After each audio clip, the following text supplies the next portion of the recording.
Check 1 2, check 1 2, 1 2 3, 1 2 3. We should be live. We should be live. Hello, hello, hello. Welcome, welcome, welcome. If this is your first time here, I am your most magnanimous host, Michael DiNicola, followed by my beautiful associate, Mr. Balandor, aka Svetan himself. Svetan the Delicious, where they call him where he's from. Let me take this second to let me take a second to thank my patrons. As always, I'd like to take carve out a little time at the top of the show just to thank each and every single one of my patrons. You guys are fucking incredible. My gratitude is endless for y'all. Much appreciated. All right, let's talk about My Hero Academia, season 4, baby. Dude, I've got some questions, man. Hey, I hope to have the answers then. Let me be the Yoda to your Luke Skywalker. All right, all right, all right. So here's how this is gonna work. So the beautiful Svetan, he went frame by fucking frame, picked out the juiciest, choicest screen caps for us to peruse, and we're gonna go on a little screenshot journey so that we don't get beat up by the YouTube copyright police. So yeah, we're gonna peruse these. It's an episode order. We're gonna chat about some memorable moments of the scene. We both took it upon ourselves to kind of like reacquaint ourselves with the season, or, pick out our favorite parts. And I don't know about you, but I'm very excited, Bill. Dude, so far this is my favorite season. This is my favorite season too. Now I will say, there is a good chunk of the end that, in my opinion, is a little fillery, but what happens within the first 7 episodes of the series is worth it by far. Oh yeah. All right, here we go. So what this starts off with a flashback of All Might losing his abilities. All Might kind of squeaking out the last little bit of One for All. You know that dance you do when you pee and you're trying to squeeze out like the last drop? Yeah, that was him. Squeezing the piss. Yes, that's my All Might. Anyway, piss squeezing aside, All Might made a sacrifice, because that's what fucking heroes do. And by the way, All Might sacrifice, his many sacrifices, the sentiment will be echoed amongst many of the big players throughout this season. So a little foreshadowing, right, of what it truly means to be a hero. Actually, if you take a look at this very panel, there's going to be a very similar panel with a different hero in a very similar fashion come the end of this season. Right? You know what I'm talking about. Bill. Yeah, Bill knows what I'm talking about. Oh yeah. I literally watched it a couple of hours ago. Okay. So it starts off with this yappy camera guy. He's literally a camera guy. His fucking his quirk is he could pop fucking cameras off his entire body, which means he could probably take a photo of you with his butthole. Cha-ching. If he wanted. Imagine what it's like having sex with him, knowing that he can pop out a camera literally from everywhere. Yeah, dude, he could just be like, how does he develop film? This guy, where does the pictures come from? I'm very do they describe that? From his chest. Yeah, he can pull it out from his chest. So he can develop film in his body? Yeah. So wait. I mean, so he can pull out cameras out of everywhere. So he could be. So he could be doggy style, right? So like not him doggy style, but he's mounting a woman or man. I don't know his predilections, but like or them or or whatever the fuck, right? So he's on top and he's hitting from the back, right? He's got booty hole in his face. He could secretly just be like, and then fucking like churning out fucking little Polaroids, right? Boom, boom, boom, boom, boom. Booty hole, booty hole, booty hole, booty hole. I guess you'd hear the Flash and the pulling out of the Polaroid itself from his body, but yeah, he can do that thing where people take pictures inside of people's bodies, inside of their crevices. Oh yeah, and he could put a little photo on the top of his ding dong, right at the tip of his dick, and then he could just like really take a look at your insides. Well, that's horrifying. That's vile. All right, good to know. Anyway, Photo Body Man. He comes up with this ruse. As we'll come to learn, he wants to investigate UA, specifically Class 1A, because he's come to the conclusion that he figured out he cracked the fucking code. He realized that he's no dummy. Detective Camera Body Man here is like, hey, when All Might said it's your now it's your turn or whatever the fuck he said, I don't think he meant what you think he meant. He wasn't pointing at villains. He wasn't talking to us, the general public. He was pointing to a specific hero who's going to take the mantle of symbol of peace, symbol of hope, who's going to be the next #1 hero. And he's like, I've got a reason to believe it's, this Class 1A. He's been blah, blah, blah, blah, blah. So he goes undercover. Let me know if I skip anything. Do you think about it? Announcer sounds like bouncer, which sounds like booty. My God. Is that a Racerhead that's wrapped him up? Yep. Of course. There isn't a season that doesn't go by where his perversion doesn't get him in trouble. And this is something I want to point out now before we get too deep into the season. Yeah. This whole story, the entirety of My Hero Academia, treats the passing of the mantle correctly. Mainstream American comics. This is how you do a passing of the mantle of the symbol of hope. It's not just thrown at someone. Right. It has to be earned. And when All Might disappears, people are like, there's something invisible that's broken and we don't know how to fix it. Right. So, All Might is Superman, right? So, you're kind of dealing with a world without Superman. Yeah, you're right. Marvel, DC, when it comes time to pass the torch from one hero to another, it's not a long drawn out multiple year arc of the hero passing the torch, training the next. It's almost like, oops, here, let's use fucking Riri Williams Ironheart for example. Yeah. It's like, hey, I just stole some Tony Stark's tech. Hey, hi, I'm Riri Williams. I just stole a bunch of shit from Tony Stark. I'm Iron Man now. Then Marvel writers are like, yes, you are, Queen. Yes, Queen. Now we clap for you. Yeah. It's like, okay, you fucking like, cunts. That's shitty. That's storytelling. It's shitty storytelling. And it's most recently with X-23 with Laura. They're like, oh, she's Wolverine. You just saying she's Wolverine doesn't make her Wolverine. Is she? Now, all right. Now, I would argue that X-23, of all of them, your Amadeus Cho, your Lady Thor, your Ironheart, of all the replaceables, right? The replacements, X-23, I think has had the most at bat. She's been X-23 for like 20 some odd years in the comics, so like, at least she's been around, like if she were to take the mantle of Wolverine, yes, they could have done a better job. Weird that they call her, honestly, I don't think they should have called her Wolverine. I'm gonna be honest. Yeah, I think that's stupid. They should have figured out some other cool name for her. I agree. And here's the other thing. I think that's also an inherent issue with. Also, hold on. How a lot of these characters. Isn't Wolverine still alive? Yeah. Yes. Isn't he still running around? So what the fuck? Is. What the fuck? That doesn't make any fucking sense. It'd be like if Deku started calling himself All Might and All Might was still around. It's like, wait, hold on. Yeah. Hold up a sec. Yeah, I think it's also an inherent issue with how most of these characters are set up. Like the need of a new symbol of peace is like established right from the get-go in My Hero Academia, while with the biggest characters in mainstream comics, that doesn't exist. There's no setup for we need a new Batman. It's like, no, we don't, or a new Superman. Clark Kent is Superman, and that's it. It's not established from the very origins or like from some long ass storyline that he will be eventually replaced by someone younger.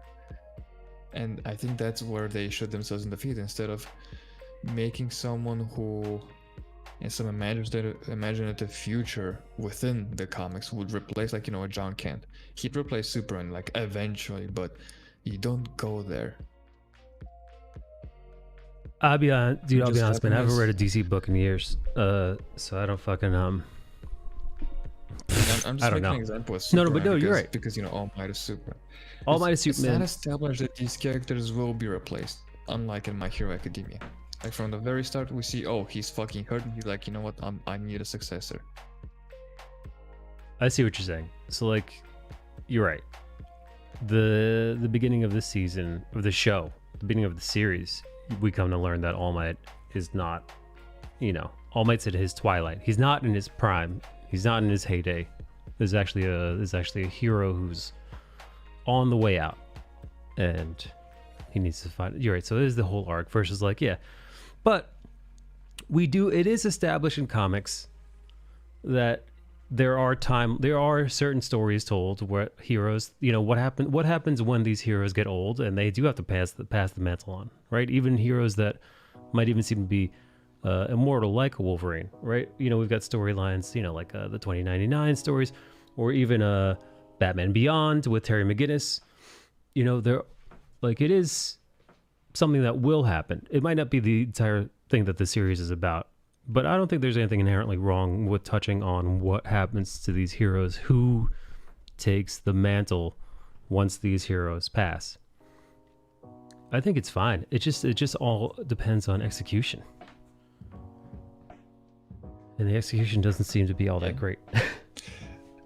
It seems to miss quite a bit. In most recent years, like you said, with X-23 and with Ironheart, with Lady Thor, with now John Kent Superman, with the bajillion Batman replacement that we've had recently.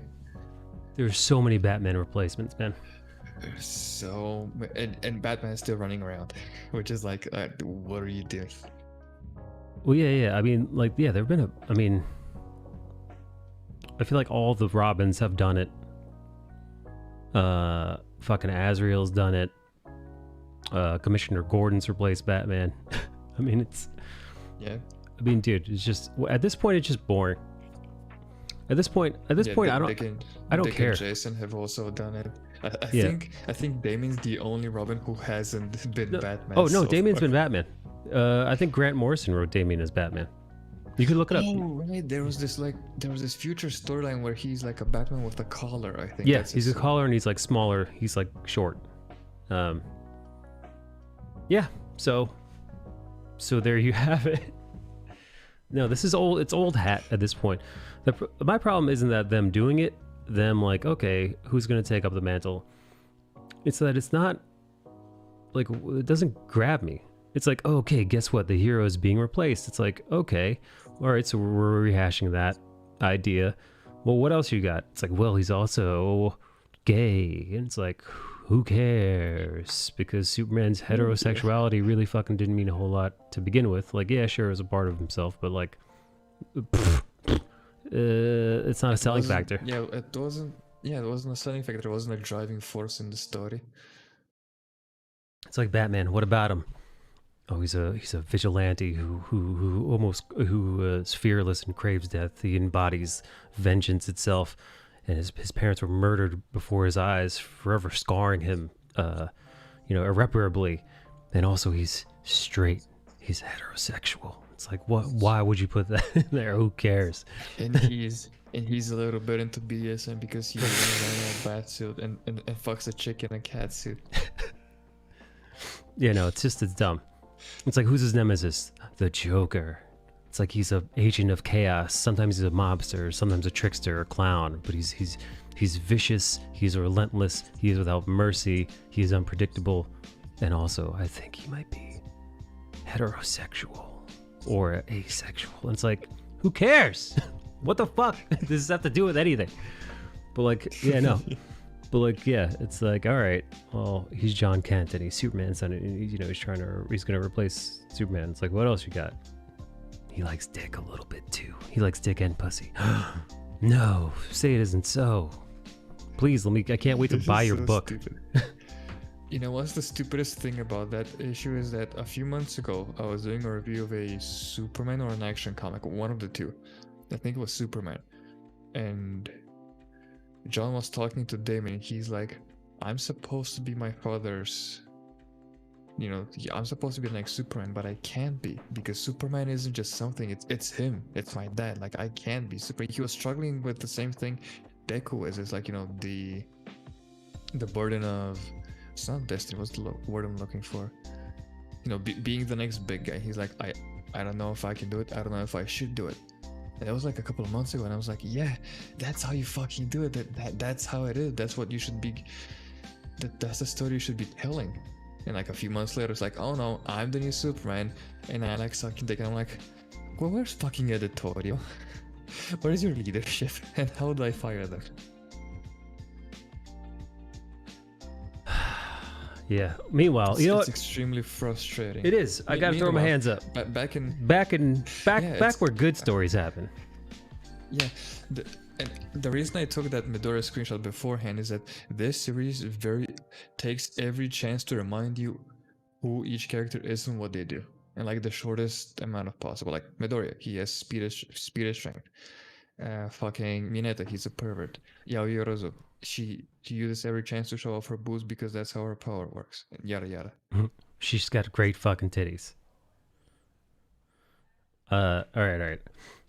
So here we see that camera guy is let it spill that he's pieced it together. He lied to the news reporters to get him access to UA. He like it says in this beautiful screenshot. My instinct, which has got me many scoops, is telling me he is the one who will be the next All Might, the next symbol of peace. So he pieced it together. Yeah, look. Next, it's your turn. No, it's all your turns. And then we come to find out that it was this guy's father. This guy's father that was saved by All Might. So he's got a how would you put it, Bale? He's got a love of All Might.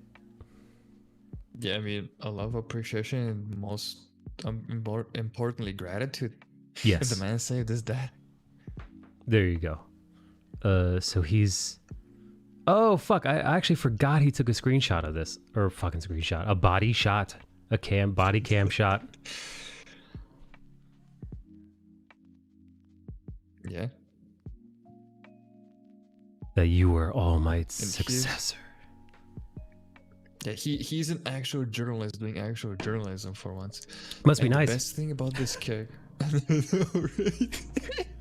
The best thing about this character is like, hey, I respect this. And he has such respect for All Might. He's like, I won't air this to the media because I see you're still not ready for it. Yeah. But I'll be there and I'll be cheering you on. And I'm like, oh yeah, my God. You're gonna be there. Fuck yeah, dude. It just makes you want to like ball up your fist and fucking throw it up in the air. He's like, I'll be cheering you on and I'll be telling other people that that's the reason I took this screenshot. Hope is not lost. Yeah. Oh, goddamn, dude. That's aggressive. and you took this. Uncomfortable. Yeah, you know what, dude? You know what? I don't know if it's a Japanese thing or what. You know, they don't generally get particularly affectionate in this show, but I think culturally, I don't know, from what I've seen of like Japanese reality TV, they don't generally get super huggy and affectionate like this. Like this is like, oh no, in public, no. This is like very. I mean, they are by themselves out in the veranda, but still, like what was that thing? The PDA, public display of affection, is not a thing in Japan. Yeah, At so least hence Midoriya's not as face. socially accepted as it should be. I mean, yeah, he got caught off guard, and after that, he tells him, "Oh, I'm gonna use this picture when I write about you, and I'm going to title it the symbol of peace in his early age or something." You know what's fucking cool about this? His hand is the camera, and they didn't have to, but they added the little blur effect of the fingers, his own fingers of his hand. They added the fingers. That's really. Yeah, that's fucking. That's fucking. That's attention to detail like that. Because it's something that 99% of viewers aren't going to notice. You just so happen to take the screenshot, so we noticed this. But I watched this and I didn't notice it. So again, knowing that 99% of the audience isn't going to notice this, but you're like, hey, add the fingers to that. There's a beauty in that. There's a beauty in paying that attention to detail. It helps with framing too because the fingers are pointing at them. Yeah, it does. No, it's just great direction. I'm sure that's probably fucking erotic. I'm sure it's also in the manga itself. But yeah, dude, even in the manga, to have that attention to detail, be like, hey, his camera's in his palm, so I'm just gonna put the fingers in. It's fucking great, dude. Like this season has been so great in regards to just pure positive energy. And what was the phrase I'm looking for? I thought about it. It's like it's like emotional, not emotional cookies. It's like, yeah, it just sweet. It's cookies. It's everything nice. It's everything positive. You go from something very heavy, which is, you know, this guy's story and how he treats Eddie, to what happens next is. Okay, so we gotta talk about what happens next. What the fuck is this dude's name again? God, I keep calling. Yeah, no, but is it Overturn? Is Overhaul. Overhaul. Thank you. I was trying to think of his villain name. Overhaul. Yeah, Overhaul goes toe to toe with the League of Villains and fucking blows up Magne. Magne? Is that, I don't know how to fucking say his name. The magnet guy. He just fucking blows him.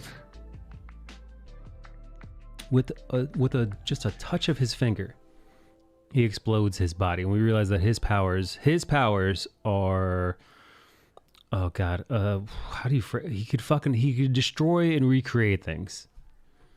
So if he breaks down and then puts it back together, and the second part is optional. Yes, there you go. So like in this moment, if he wanted to, is your EADOC. Yeah, in this moment, if he wanted to, he could have recreated Magnet, but he did. Yeah, he didn't, because it's a show of force.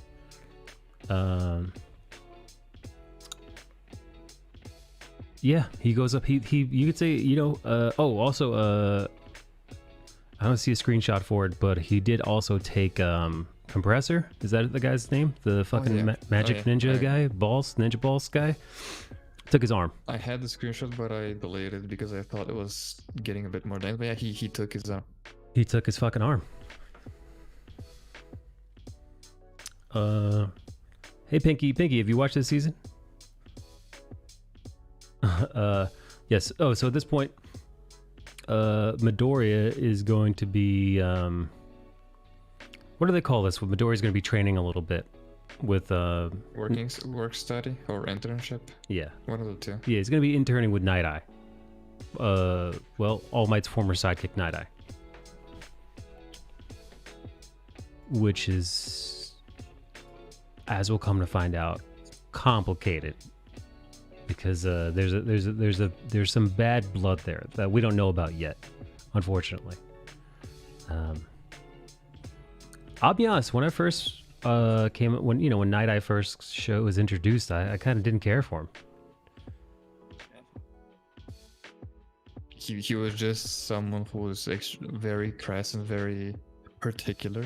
Yeah. And you're like, oh, he just some fucking weirdo with a chrono ability. You know who I love though? Anyway, who asked?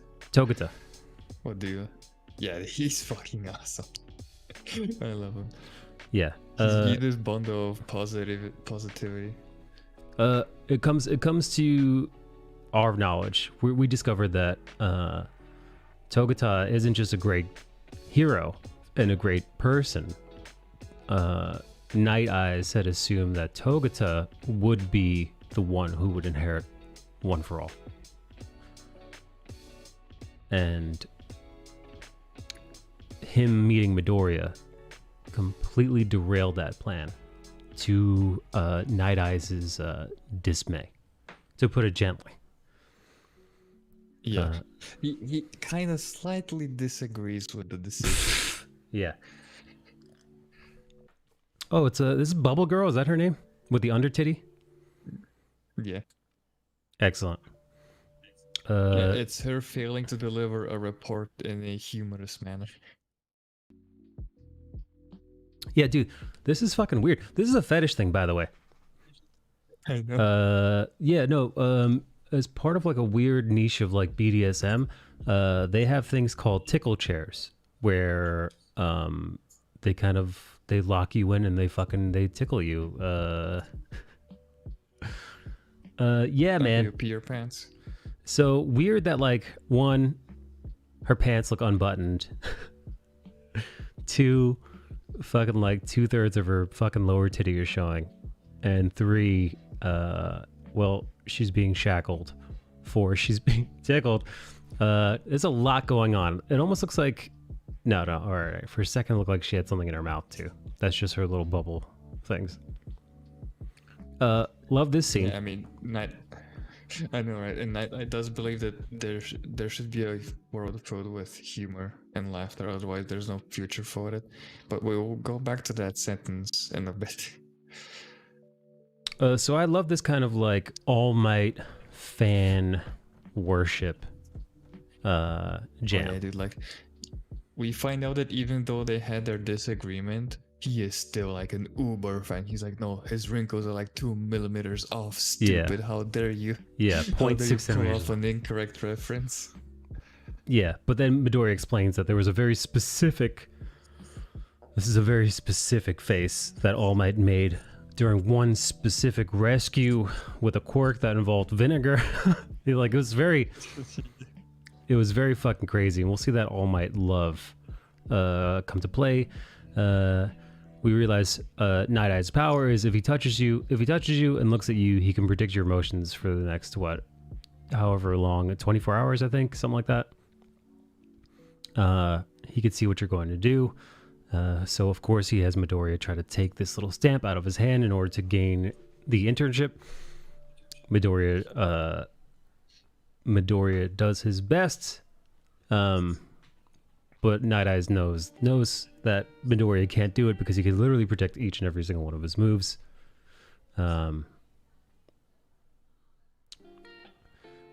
Midoriya comes up with a pretty ingenious plan to break eye contact so he can't see him.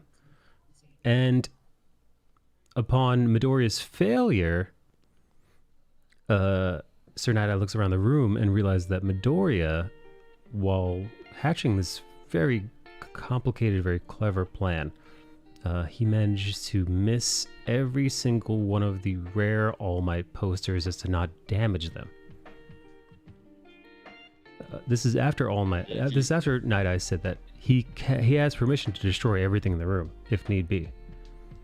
But yeah. And on top of that, he was thinking how to beat his opponent. He was moving extremely fast. He was being uncareful with a lot of items, but everything that had to do with All Might was untouched. Yeah. And this is also why Night Eye's telling him you are not worthy. Yes. I was about to step on that tapestry that wasn't for sale. Yeah. So yeah, he didn't want to destroy all of the All Might memorabilia because he has a profound dedication and love, and I don't even know how to describe his love and devotion to All Might. He wouldn't dare. Also, he has a respect for Sir Night Eye and his own fandom. So yeah, I think all of us fucking nerds could understand a small degree of not destroying. And it's like priceless memorabilia. That's like you not touching someone else's comments with greasy pizza hands. Right. Or like me going to your house and we're wrestling around or doing some BJJ and making a choice to deliberately avoid the gunpla shelf. Yeah. Oh yeah, getting rough in a place with full of priceless comics. Who cares about work studies? Says Mineta while he stares at what's her face, Mina's tits. Mina's tits, yeah. Hey, he knows what's up. Oh yes, Yeah, yes, this is yes, where they're out in patrol. Fucking Lemillion's costume is both cool and funny at the same time, which Yeah. fits his character perfectly. It does. I like it. I like the whole look of it. Even though he's like, I don't even know why he has a cape. You know, he can't fly. I don't even know why he has whatchamacallit, the face mask. Yeah, I don't know why he's got a face mask or goggles. He doesn't really need. The cape I get, and we also see what the cape is for later. But yeah, I don't get the face mask, and this is where we actually meet Eri for the first time. Yes. We meet her and Overhaul for the first time, and we see that there's clearly something wildly wrong here, and Midoriya's gut is telling him to protect this girl at all costs. However, her quote-unquote father is telling them that there's nothing wrong and to, you know, kind of release her. There's no big deal. Give her back. Everything is fine. This is just a little misunderstanding. Now, so that moment that he starts to make a move towards violence. And Eri is so sweet that she knows how powerful he is. In order to save lives, very much like a hero, Eri decides to go back to him, knowing going back means more pain, more suffering, more torment, more isolation, more imprisonment. But even though she's been through how much of that already, she's still, because she's such a good, kind-hearted soul, willing to make that sacrifice so that others don't get hurt in her name, which is pretty brave, pretty fucking badass. Which is incredible for like a character this young of age. She's like what, 7, 8? Yeah. So going against their better judgment, Midoriya and Lemillion,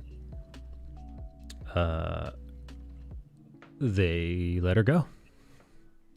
Also they didn't want to kind of show their hand that they knew that he was the leader of what's a Shahasana? I don't know what the fucking The Shihasaikai. Basically the Yakuza, and Yakuza. Lemillion was thinking about it. We can't raise too much suspicion. He was also deliberately dodging the question of which agency they were in, because hey, if we tell him we're in Sir Night Eye's agency, he's gonna get even more suspicious. Yeah, you know, exactly. He's gonna turn into a Sasibaka.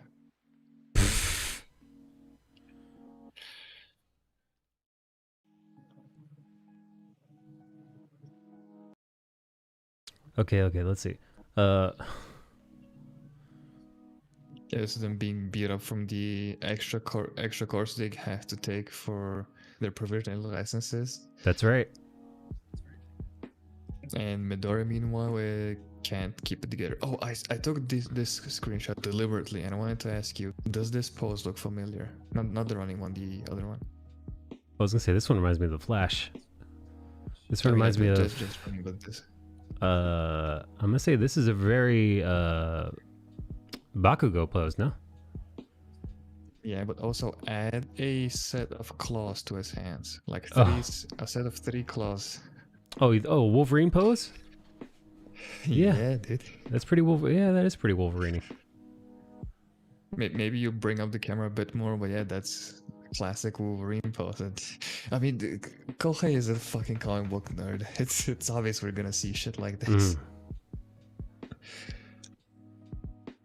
Yeah, here, there, like he's pressing All Might for answers. He's like, hey, fucking tell me. It's already out. It's already messing with my head. Fucking tell me about everything. Yeah. Stop hiding these fucking secrets. What happened between you and Sir Night Eyes, and you know, what's the fucking deal, baby? And this is where we learn Night Eyes' power isn't just for 24 hours, and isn't just to be able to foresee your immediate moves. If he chooses to, he could see into your future, and he looked into All Might's future about 5 or 6 years. It's not exact, but he saw All Might's death in the future. And to boot, Night Eyes has never been wrong, or Night Eye. So yeah, so far all of his foresight has come true. So he has no reason to think it could be wrong because so far it has like 100% success rate. Yeah, I mean, yeah. Why should he doubt his own power since it's never been wrong? So he assumes that essentially All Might is a dead man walking. He also has lost. I don't want to say he's lost faith in him at this point, but Night Eyes is furious because he nearly killed himself fighting All for One. This is right after he got into that battle and severely injured himself, and Night Owl was trying to convince him to give it up. Right? I believe he was trying to get him to give it up and find his successor. Otherwise, yeah, he's gonna die. He's like, hey, this is for your own good. Fucking retire now at your prime. Because I don't want to see you die, and no one does. I mean, All Might is what Superman will do. He's like, people are looking for me. People are looking for that symbol of peace. Yeah. This is a beautiful moment between All Might and Deku, because they both agree that they both choose to fight the future. You know, fucking fate be damned. Nothing is predetermined. The two of them are going through sheer willpower and determination alone beat fate itself, which is pretty fucking beautiful. Yeah, and we also get a throwback to that initial reasoning of why Deku chose him, because he's like, why me?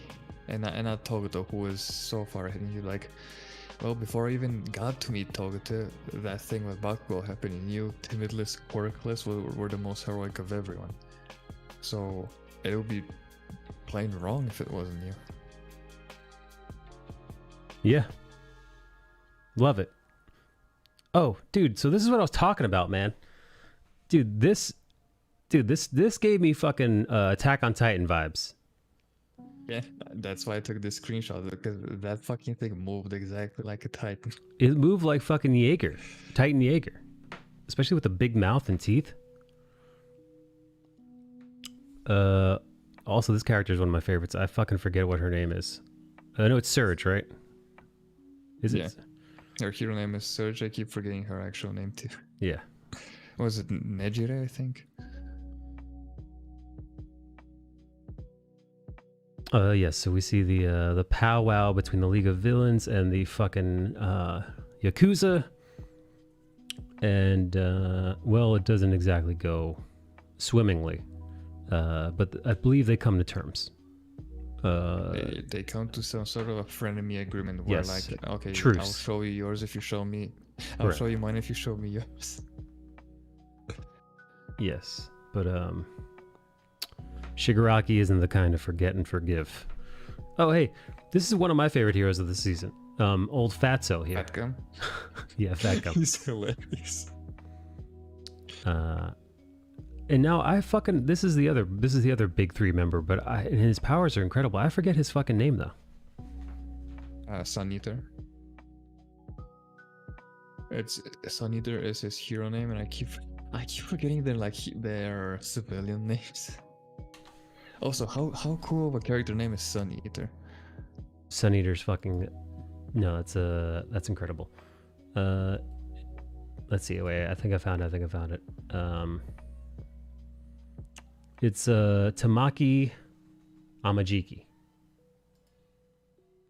Yeah. Okay. Oh, so this is the Red Riot episode. We get to see Red Riot and Fat Gum team up with Mr. Tamaki here and all his animal abilities. He gets shot, and then Red Riot blocks a second shot.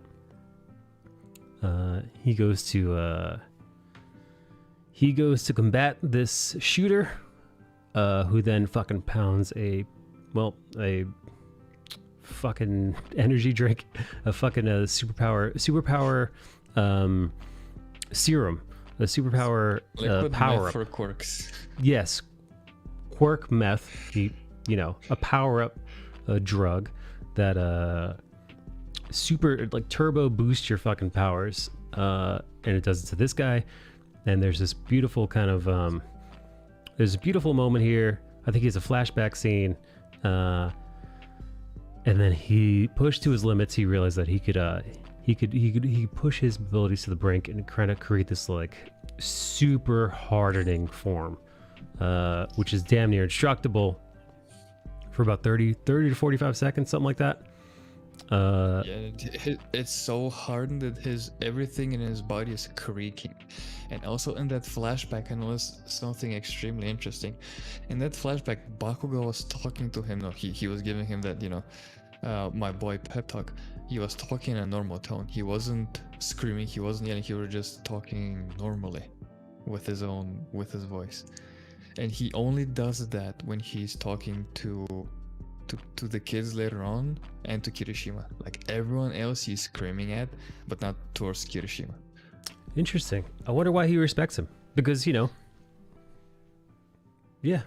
Bakugo is he about strength. earned his respect and his friendship, and he like, hey, you not falling just should mean you're fucking strong. Yes. So the pep talk, and it's I said this before, it's a beautiful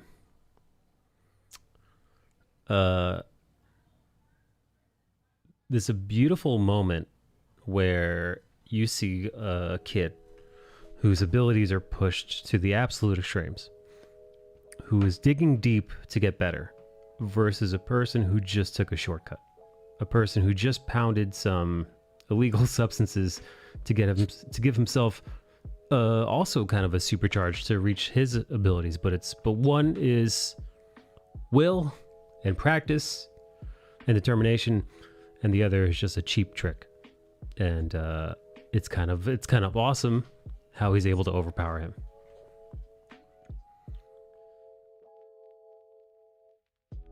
And you get the little flashback between Red Riot and Mina, and how he was very inspired by Mina's heroism through multiple instances, that he decides to dye his hair and fucking be tough like her. It was an interesting it was interesting. Yeah, he gave himself horns. I mean, that day he failed to act and be heroic. He froze on the spot. And Nina, even though she was scared, she acted, and he's been beating himself up to it ever since.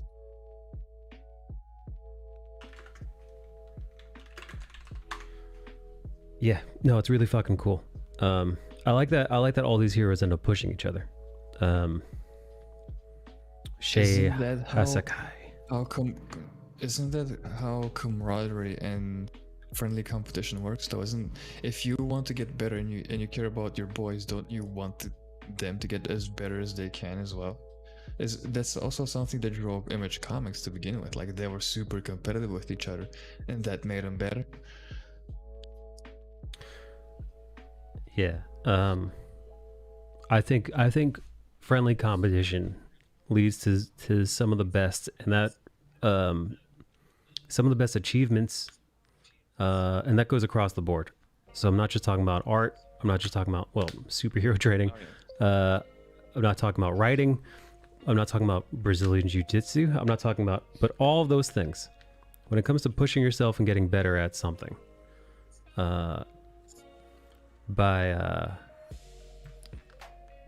listen, you don't get better by going up against people who are at your level or below, right? Yeah, because the learning opportunity just isn't there as much. Yeah, no. If you just show up to listen, man, if all I ever took were, I don't know, man, if all I ever hung out with were artists who were just beginners who I could draw better than, where's the challenge? Where's the striving, right? Where's the goalpost is kind of gone then, right? Yeah. Yes. Okay. So this is where they hatch a plan to go get the Yakuza, right? That was that scene, if I remember correctly. Yeah, they were like, hey, these are the Yakuza, they're studying some weird shit. They're also talking to the League of Villains. And there's Yeah. also Little Girl who's kept Yeah. And they're against their also will in there, so. making power removing bullets. Yes. Which is. If you're an X-Men fan, you know that's not good news. Yes, exactly. So then we figured out that they were in contact with the League of Villains. None of it looking great. Dude, I love that this guy has got I love that this guy has got severe kind of like crippling self-doubt. Oh yeah. This poor fucking guy, at least this, not even at the start, even after that fight at the Yakuza place, he is still suffering from self-doubt. It's like, God, calm the fuck down. Yeah, It's endearing also. it is endearing. We got Fat Gum. I love how much Fat Gum props up his boys, like specifically these two, Sun Eater and Red Riot. He's like, yeah, this is cool, but my boys though. No, Fat Gum is dope. And this is where we find out what's happening with Eri. They say there's human blood and human cells inside those bullets, and Midoriya and Million are like, oh fuck, we done fucked up. Yeah, you fucking did. And also, by the way, it wasn't Midoriya's fault. It was fucking Lemillion, dude. Because Lemillion was like, no, we gotta let her go. Midoriya was ready to throw her down and start fucking beating people up. Now, here's the thing, though. I think at that moment, I don't know if they would have won it. I don't know. I don't think the two of them would have won against Overhaul. Overhaul is so fucking powerful. And since they didn't know anything about Overhaul, Midori would go in for like a kick, he'd touch him and he'd disintegrate him. Yeah, no, I think as badly as these two feel letting Eri go at the time, that was not the going in blind like that. It would have been. And fuck this dude, Locke, whatever his fucking face is. Locke should have died. Yeah, I was hoping that fucking bitch would die. I really wanted Loco Cakes here to fucking die. I hope he dies in the future. Anyway, so these two are ready to gung ho, but they gotta go on this. They gotta go on a little bit of a reconnaissance mission. He calls him Problem Child. Yes. Because he's a character that's seen very often in great media. For example, take a look at Harry Potter. The protagonists are the good guys, but they're not the obedient type. They break the rules very often, but they break them with good reason. And that's what also Midoriya does. He's like, hey, don't break your body. He's like, but my boy's in trouble. How the fuck am I gonna save him if I don't break all my arms? Right. Like all the bones in my arms and my legs. Yeah, exactly. So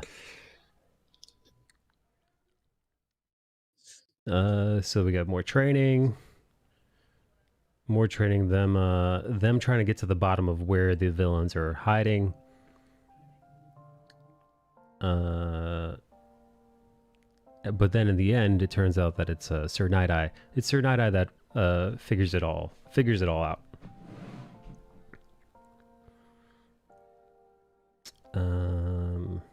Yeah, he trailed this one guy. He was like, wait, someone who is a fan of toys doesn't go in and say, oh, can you give me the Barbies or whatever they're called. Like, they're specific when they want a product. They're like, hey, give me that limited edition summer 2018 blonde with red stripes Barbie or whatever. Yeah. So he can't be buying this for himself. He's buying it for someone else. Yeah. He figured. Yeah. So just by chance, Night-Eye comes across this goon who turns out to be Ares' keeper. He reads his future and then figures out exactly where she is. Gets a whole fucking layout. Gets a whole little Disney animation of this guy's future. Exactly where Ares is, the whole shebang. Let's do this. We're gonna do it.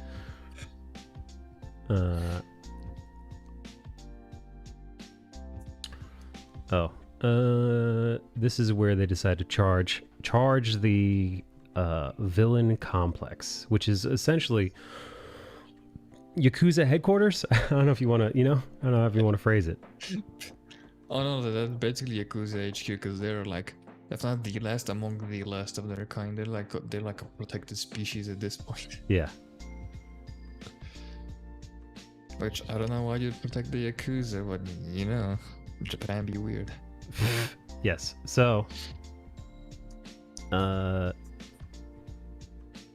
we get a flashback. To Tamaki Amajiki being kind of bullied, right? Kind of like treated as an outsider, no friends. He's new. Kids are ignoring him. He's super, super shy, cripplingly shy. And lo and behold,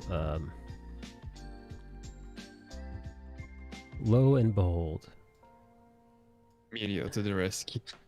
yes. This confirms that Beam's statement that the way introverts go through life is by being adopted by extroverts and being just dragged along everywhere. Yeah, I think that is how it works. Because Togata, Togata just, he's fucking the sweetest and actually gets him to fucking open up.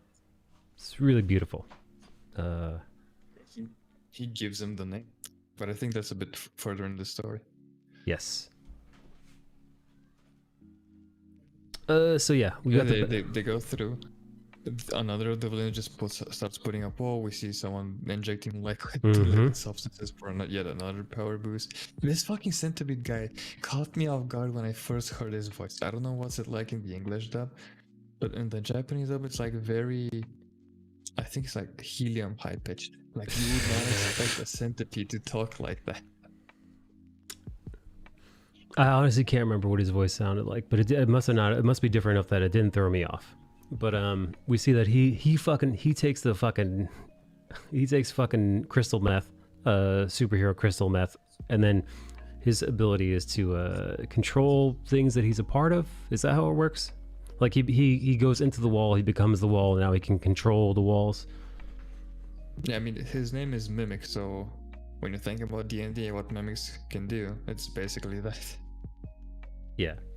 So in order to block the heroes from pursuing Overhaul, Eri, and his two henchmen, fucking Mimic decides to warp the hallways up. However, to Lemillion, Togata, he doesn't give a shit. That shit. He's like, I'll just fucking face through, stupid. Yeah. You can bend it all you want. Yeah, exactly. Go fucking bend all the fucking walls you want. Walls mean dick to me. See you around. The rest of them, however, are fucked. So he having full control of this complex because he's the wall now. He is the complex now. Splits up the heroes, quarters them off, and then the fighting begins, which is where the beautiful Tamaki Amajiki, aka Sun Eater. This is where Sun Eater's like, yo, I fucking got this, dude. 3v1? Easy peasy. Yeah, I fucking love this fight. And Tamaki's growth here. Yeah. Sun Eater's a badass, and he decides to 1v3 them. And then it starts off well, and then it doesn't really go that well. They kind of wake up. He starts getting his fucking ass kicked. They start beating the shit out of him because it is 3v1. And then he starts to listen. This is a shonen, so it wouldn't be a shonen unless these heroes in dire needs weren't having flashbacks.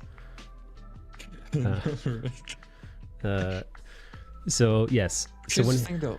Yeah. Why would being, as you said, formulaic shonen? It's not bad. It's not something like, No. oh, here we go. It can be bad if done poorly. but Oh, they don't yeah. do it poorly. Oh yeah, I've seen examples, and that's what I'm saying. This is your classic trope or formula, but it's executed well, and it's a simple thing to do, but that's all that's required. It's something simple enough and just executed well. Yeah, executed excellently. So, and also, by the way, they come up with a very, very, very clever ways to have these heroes win. Oh yeah, the What's up? creativity of this fucking guy to set up these fights is insane. What's up, Aspects? Yeah, so I didn't see this coming, but as he's getting his ass kicked by these crystal dudes, all of a sudden, the crystal guy can't like fuck him up anymore, do anything, and you realize that, oh, he actually ate some of his fucking crystal. And then he proceeds to, beat the shit out of them. Yeah. It's fucking awesome. Because I didn't see that coming at all. So after he dismantles them, he just kind of passes the fuck out, as you would. Yeah, he passed out of exhaustion. I mean, it's only reasonable. You won't be treat a bunch of villains who are actually a well-oiled machine to work as a team. Yes. Also, You've done enough carrying yourself by that. Also, we realized that I think that they were after Aizawa, because Aizawa has a similar power to Ares' power. It doesn't work exactly It's the like same. Inferior version, they call it. Yeah, they call it inferior. They're like, hey, it's still close enough, so we gotta take some samples. Yeah. Let's figure out what the fuck. Let's figure out how this guy's power works. Maybe we could use it too. However, they get split up. So Aizawa gets tossed off somewhere. Red Riot and Fat Gum get kicked into the basement where they fight this absolute fucking beast of a dude who shows up, he one-shots Red Riot, and then after he one-shots Red Riot as if Red Riot was fucking nothing.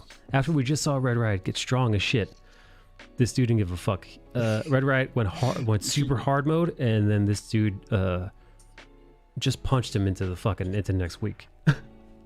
Yeah, if he had a drop more disrespect towards Red Riot, he would have pimp slapped him into the wall. Yeah. And then he proceeds to fucking absolutely pummel Fat Gum. Yeah, one blow destroys his arms. Just completely fucking one and done, which creates a kind of a crisis, kind of a mental crisis. Fat Gum tries to punch him and then tries to punch him back. Turns out there's a second guy there who could shield him up. Fat Gum's in trouble. Fat Gum's in some real fucking trouble. Yeah. The pummeling just doesn't stop. Kirishima is like, fucking move, stupid, I need more. Yeah. So he's literally getting the fucking fat knocked out of him. And Red Riot is Red Riot is just stuck like a deer in the headlights. And he's I think he's having a full-blown panic attack. Yeah. You know what that means? It's like just like flashback time. It means it's time for a flashback. We gotta go back. We gotta see him remembering why he's a hero. Him remembering why he's strong. He's gonna be stronger now. We're gonna see Crimson Riot is, yada yada yada. And then that's when he fucking comes to. He gets kind of a second one. Remembers who he is. Remembers how strong he can be. And then he just he takes one last punch. Yeah. But was just enough him taking this dude's punches one last time was just enough of a distraction that Fat Gum needed to supercharge, take up all the energy that he absorbed in his fat from this guy's punches, and fucking not only destroy that shield bubble, but also just beat the crap out of those two. Just fucking destroy them. I mean, just absolutely obliterate them. Now, were you surprised by Fat's transformation? I was shocked. I was fucking shocked, dude. When I saw this face, like lean and fucking ripped, I didn't realize that like his power is getting fat. Like he's fat for a purpose.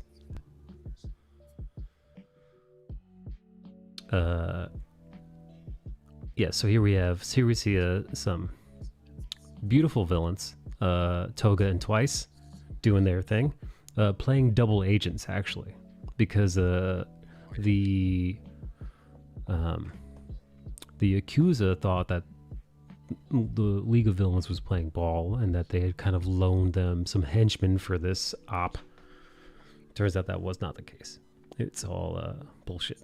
Here's the thing, that while they're playing double agents, they're also technically aren't, because Shigaraki didn't give them the instruction to fuck them over, but they decided that they will do whatever they want while they're there. So it's like legal loophole, because they also got interrogated by that by that psychic guy. They were like, no, we weren't told to fuck you over. And they're like, okay, well you're kind of in for now, under monitoring, but still in. Yeah, fucking is he just eating? Wow, so he really does fatten up. Like he really does get fat for a fucking reason. I didn't notice that, dude. Yeah, he's on almost every frame that's outside of battle, he's eating. It's so fucking funny. I mean, yeah, if you're going to be a literal sponge, isn't this basically Captain Marvel, Carol Danvers' powers? She throws She just back gets what fat. you throw at her. I wish, dude. I wish. Yeah, we should write a fat Captain Marvel spoof comic. Just, we'll call it Fat Marvel, and we'll put her in the old Miss Marvel suit where she's just bursting out, dude. Her fat belly's spilling out, dude. Her gut is spilling out out of the side of the leotard. Yeah, dude. Like the sash is like stretched to oblivion, dude. It looks like it's about to burst. Oh yeah, that sash would not have any portion of it being able to fly in the air, just going to be like barely holding it together. Do you think we get in trouble for that, dude? Fucking Fat Marvel making a spoof? You could do that. Wait, you could make comics. You could make comics for free as long as you don't charge for them, right? Yeah, if it's a comic that's put on a free website. Yeah, just a free website, free. Twitter.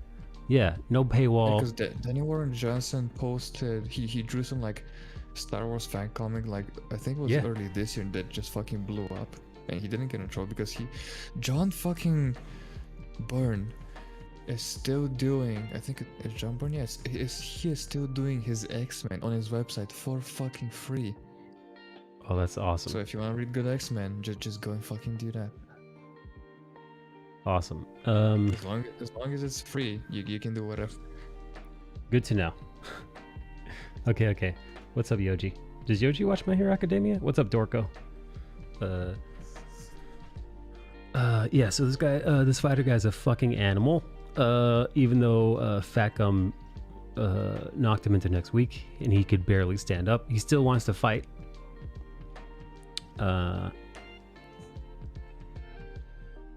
The dude who was his shield, the guy who was his shield, he's also knocked out. He's fucking done. I stopped early in season 2. The best part of this fight is that at the end he's like, hey, well, let's go to the infirmary. I'm martial artist. I'm here for the fight. I want to fight to the death. Then he starts saying, take that kid to the infirmary, but he stops midway through and he's like, take that man to the infirmary, which is, for someone like Red Right, that's like the highest praise you can get. Yes. Really cool. Yeah. Right now you've been acknowledged not just me, but by the enemy. Meanwhile, the little penguin-looking man who took the steroids, superhero steroids, is in the walls creating chaos, as you can see.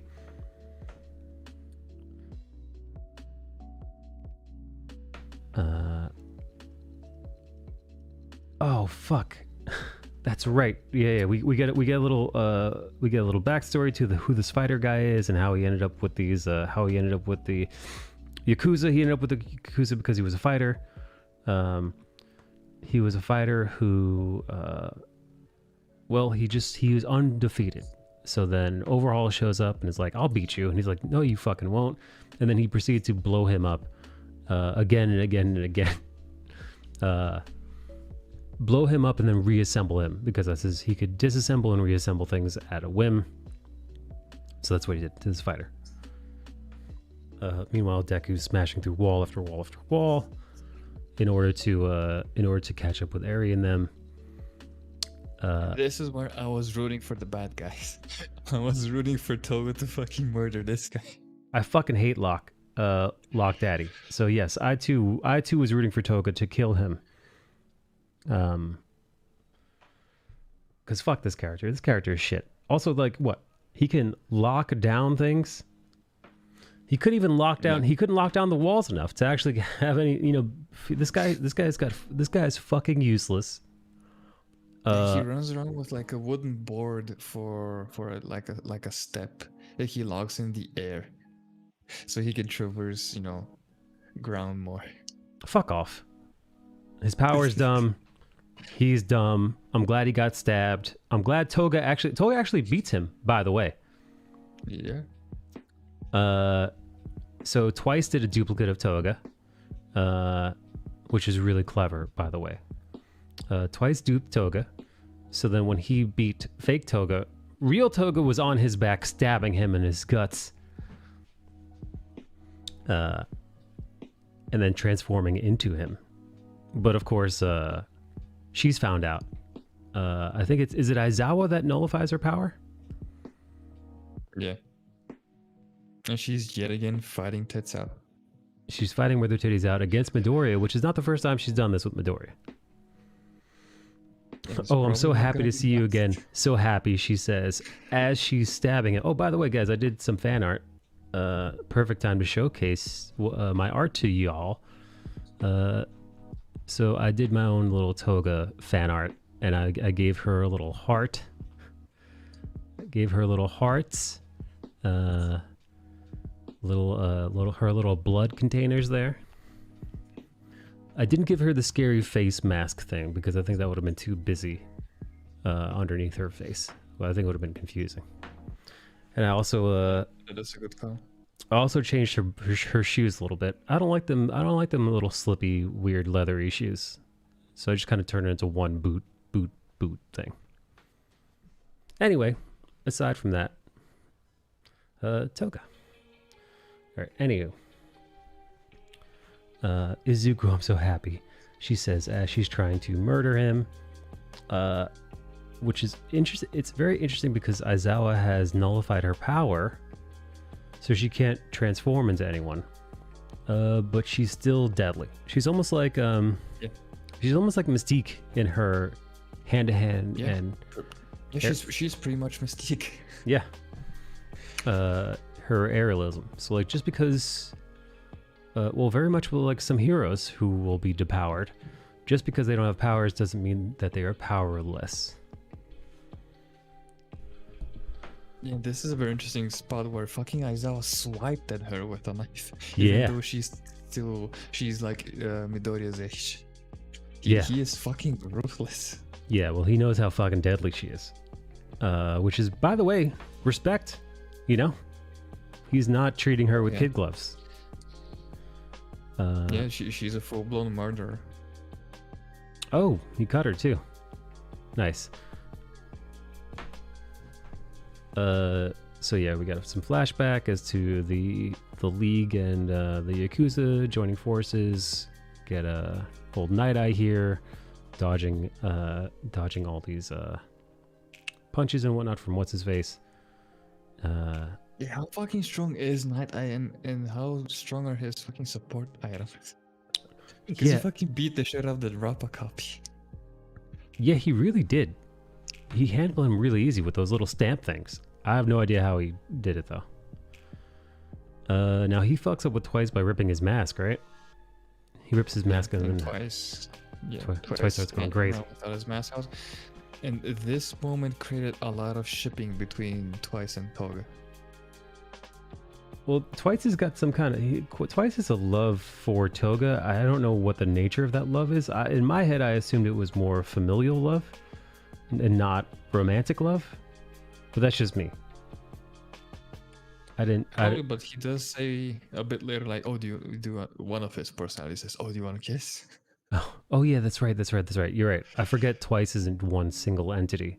There are many different iterations. There are many different Twices in his mind. So yeah, so maybe for some of them, maybe some of Twice's personalities wants to bang Toga, and then other ones just kind of have a deep care for her.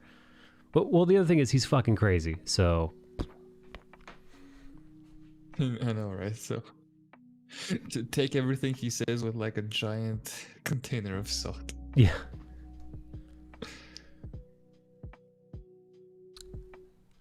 This is a great moment between the villains because he didn't flinch when he was threatened by Togo. He didn't even try to retaliate. He just took his hand off. He was like, "I'm sending you guys because I trust you and I'm doing this for you." And they're like, "Okay, that's good enough." Yeah. It's really interesting how loyal he is to his team. And only to those people. Yeah. Very interesting. Because, listen, man, like the Joker would have loyalty to anyone, I know, right? Yeah, no. There are a whole lot of other villains as well who you can't trust, but he actually has feelings for his little community here, his community of evil. Yeah. His league of villains. Yeah.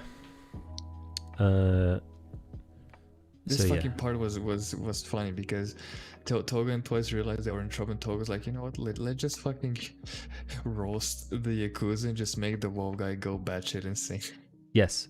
Yeah, so Toga starts shitting on the dude in the wall to make him break and to give himself up, and it works. Also, we come to find that they have made 5 bullets. They cracked the code. They've come up with a way to completely remove somebody's quirk, so their superpower can be completely done. 100% powerless. Not temporarily. Gone. So they got 5 of these bullets, and, well, it's just good writing that these bullets are going to be used. Oh yeah, it's not even your power is you. It's like it's genetically gone. It's erased. It's like it was never there to begin with. Yes. Well said. Yeah, it's as if they never had any powers ever. Quirkless. Yeah. Now this is a question. This is a curious moment I had in this scene, because this is where Twice and them join forces with the Yakuza, but they do have to pass a test, and I think they had like a truth sayer ask them if they had any plan on. Yeah, no, they asked Twice and they asked Toga what their powers are, and 2, if they had any orders to betray them, right? Because they need to know. And one of their powers, they're like a lie detector power for truth forcing, and they both said that no, they don't have any. So how did Shigaraki? I don't remember exactly. How did Shigaraki get that done? Tell them but not tell them. He didn't. That's the good part. He didn't.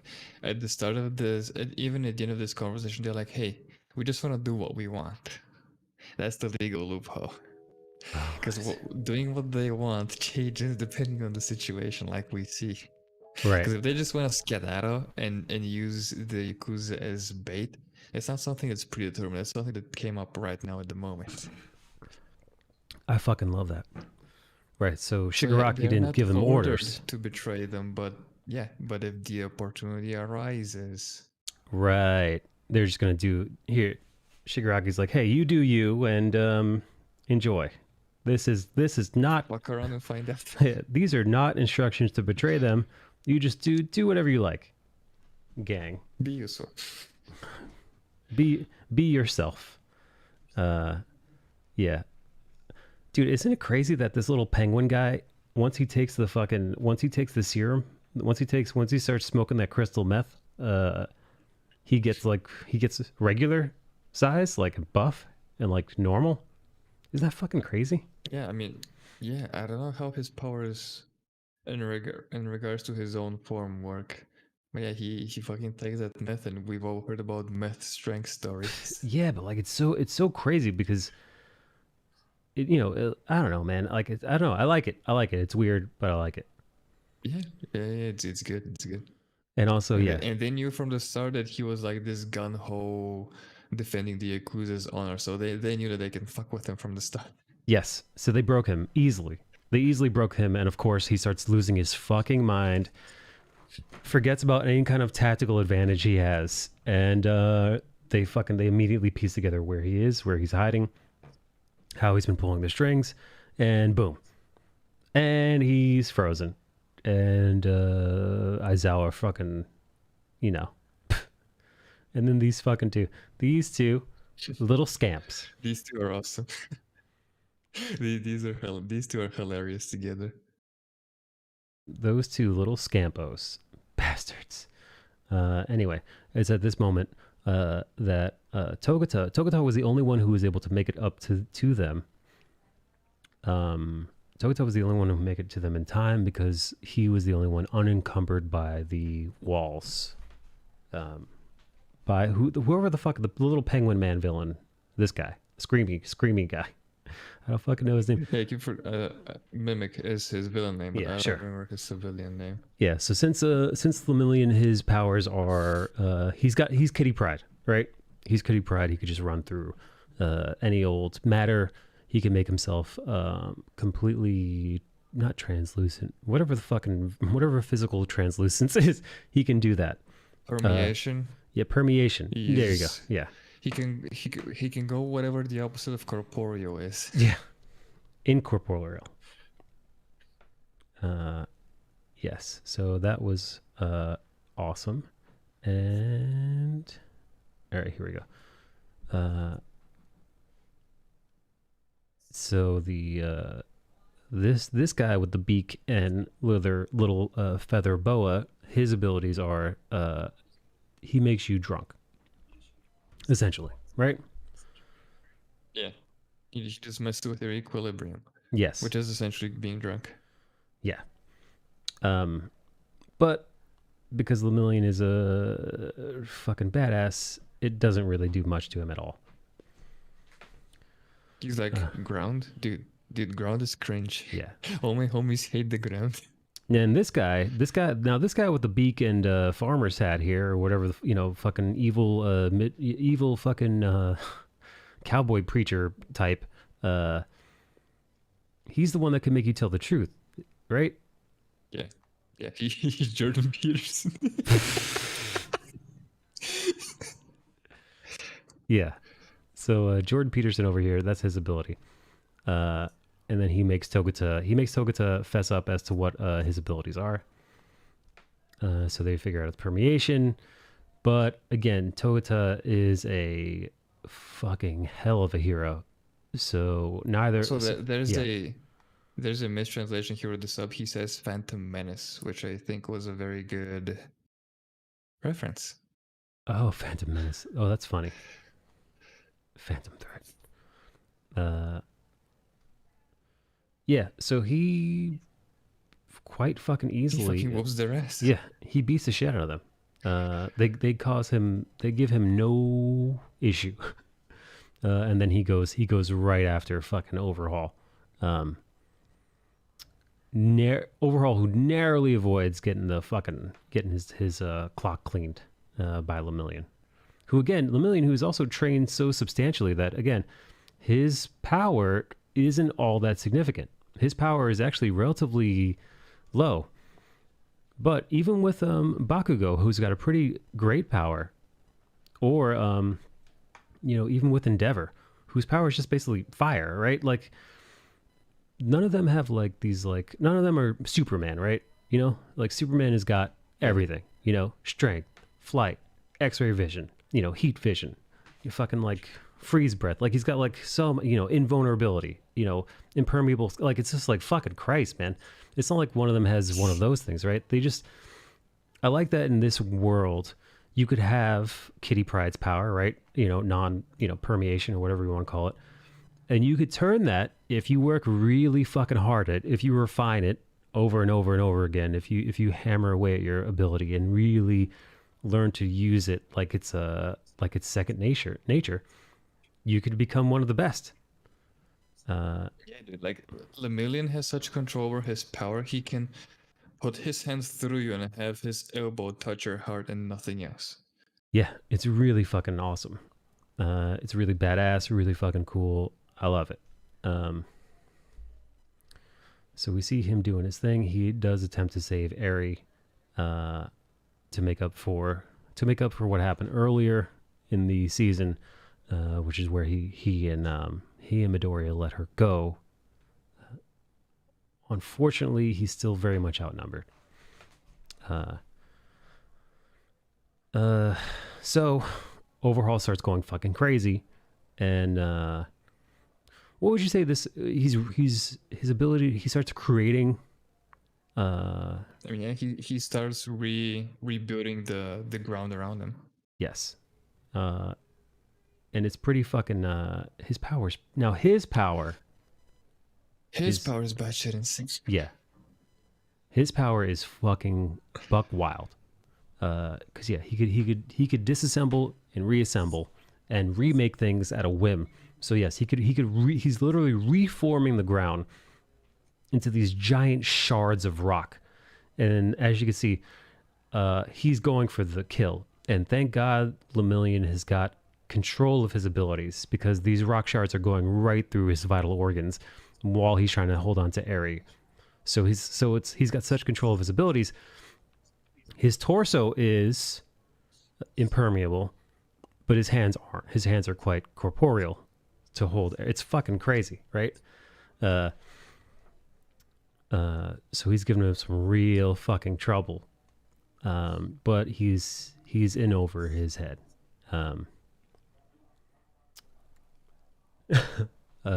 His powers are so good, in fact, that he's actually able to nail this blow by going through his hand, but then solidifying his hand after going through it to punch him clear in the face.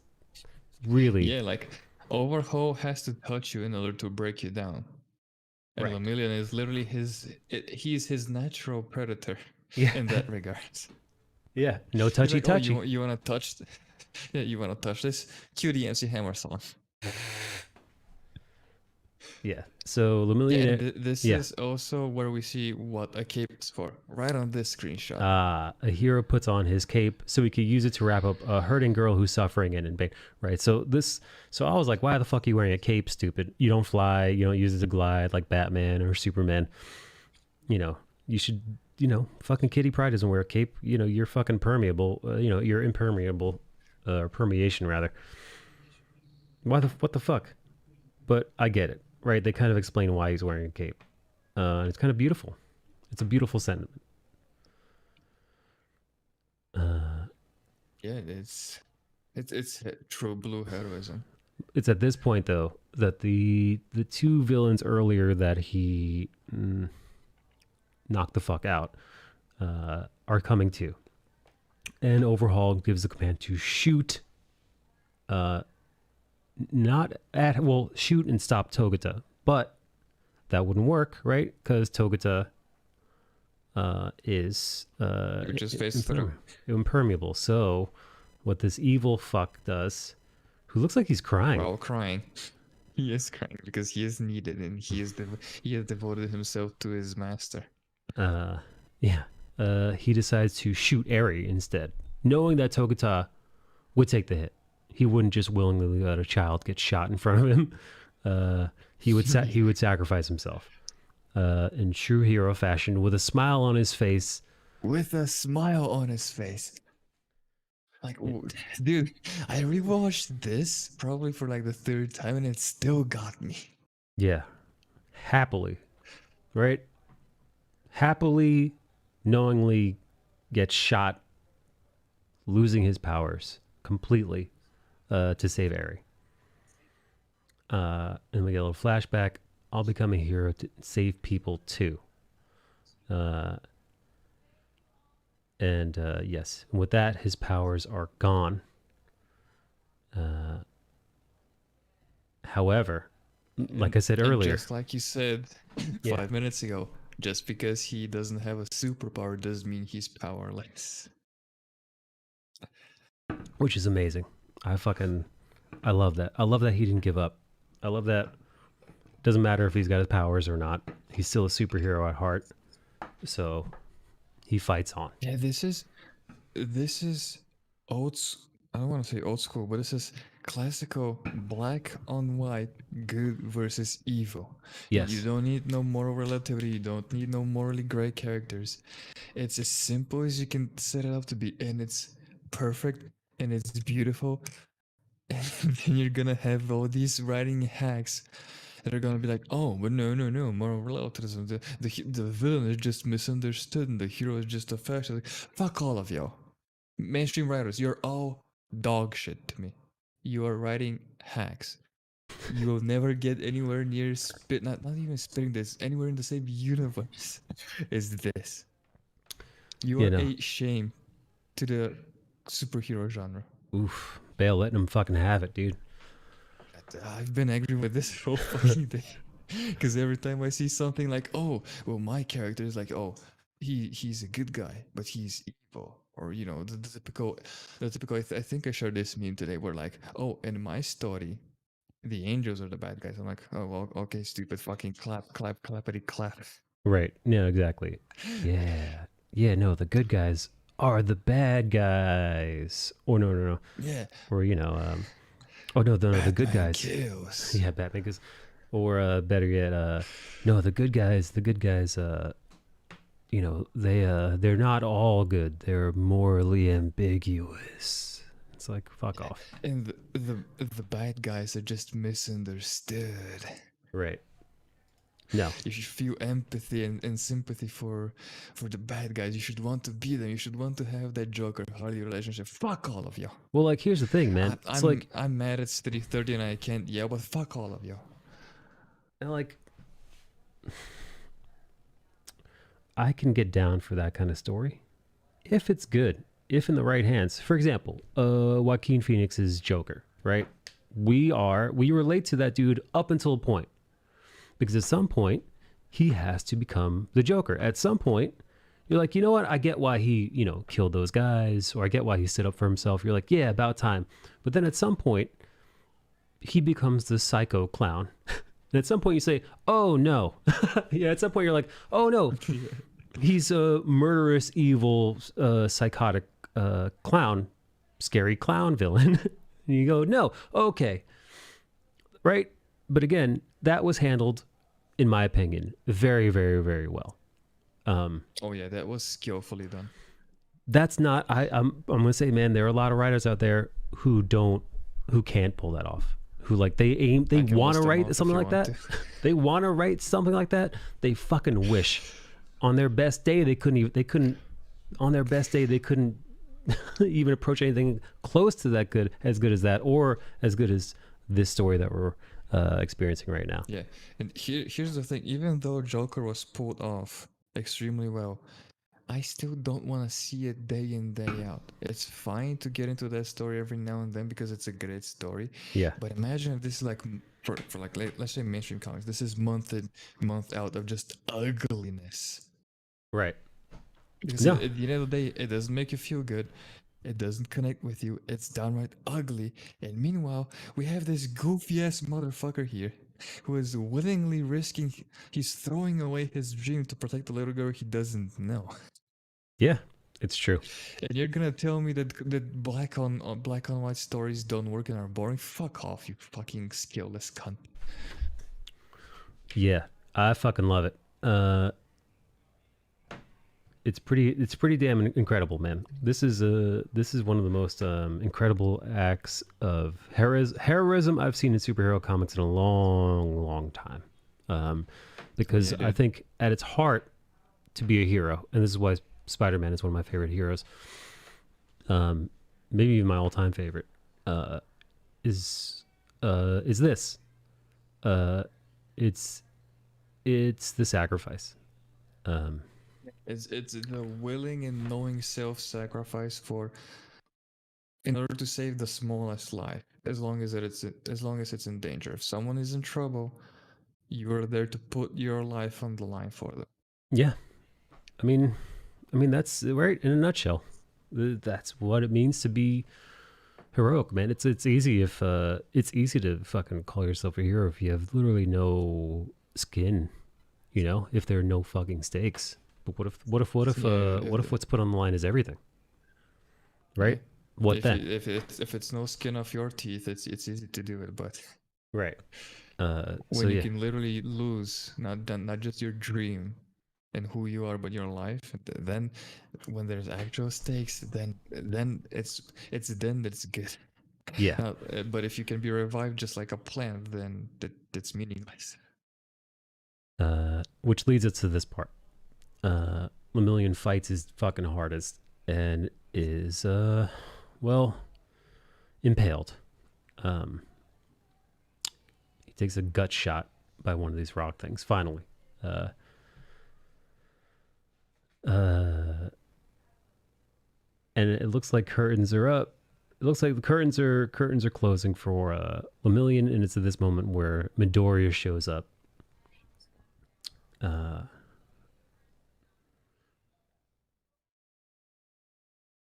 who's fucking Yeah, who the fuck is? this is Locke's wife, and they finally had a kid, and you could say that that's why he's so harsh on the kids because he has a kid, he doesn't want kids to be put in danger. But Jesus fucking Christ, man, you could have said it in such a way that he didn't come off as a cunt. Yeah, no, dude. I still hope he. I don't give a shit how many kids he has. I hope he fucking dies. I don't like that character. Uh, Yeah, he came off too abrasive to begin with, and there's no redemption. yeah. Uh, so the heroes arrive to help Lemillion fight what is left of the Yakuza, and Night Eyes showing us his abs and hot twink body. Um, but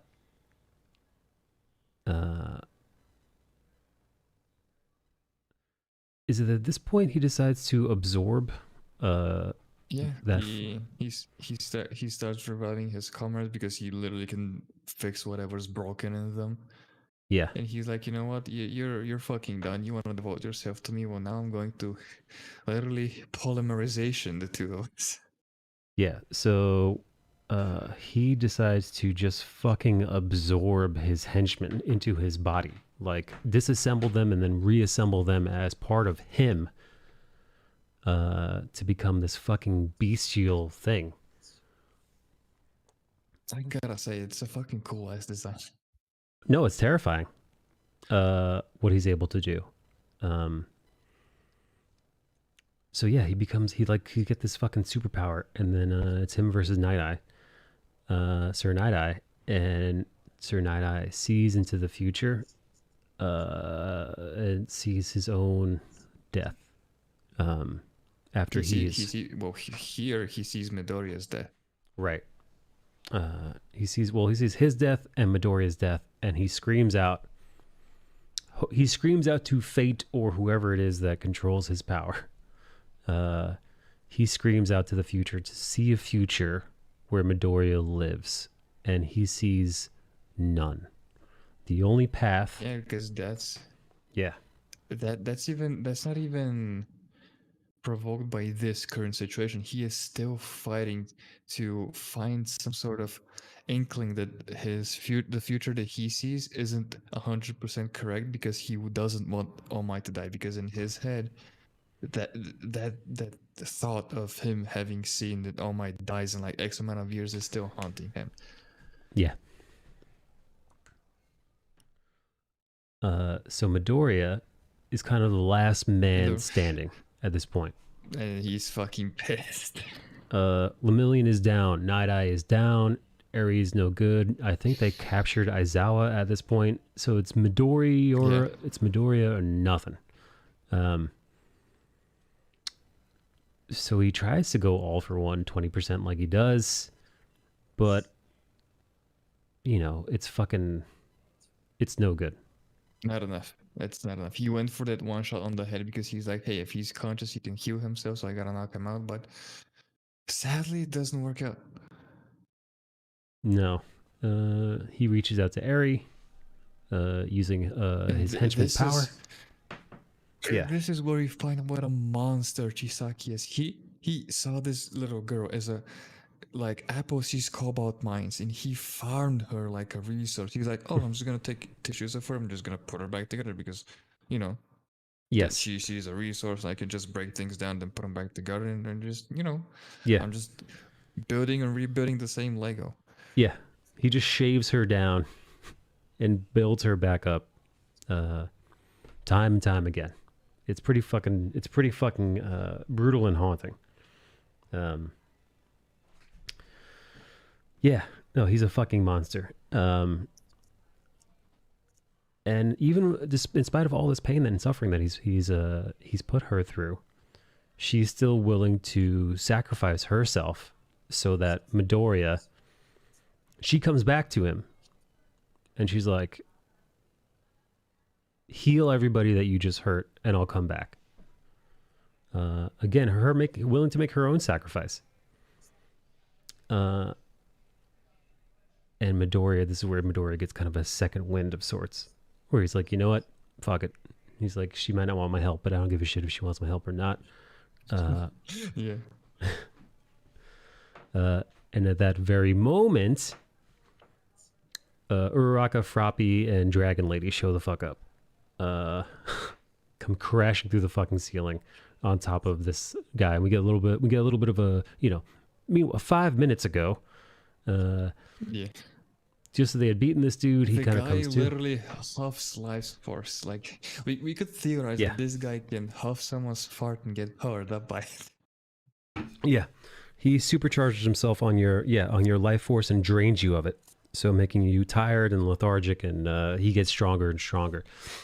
So even though they beat the shit out of him, he just huffs off some of their life force and gets stronger and stronger. But we also see, let's see, do we see fake, did you take a shot of fake Deku? Or is that- No, that's at the end. That's Okay, still okay. not here. Like they go there, but we're shown at the end. I think this is where it happens. Yeah, there you go. Go entropy plus chaos? Oh, that's hilarious.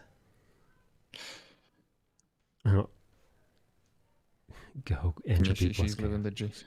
Yeah, so yeah, we She get got to be Deku. yeah, so we see Deku quote unquote told them to come here. Deku shows up and is like, "Help, everybody's in trouble. Hey, everybody's in trouble over here. You guys come help." So this is how they ended up here. So it's oddly enough, it was fucking Toga twice and fucking Mr. Compression that fucking helped them.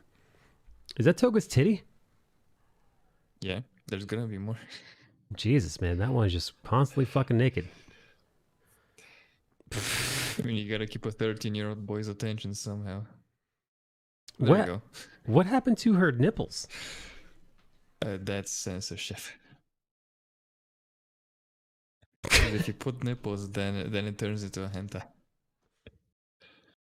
So we learn here that Toga is smooth in the tits, like a Barbie doll.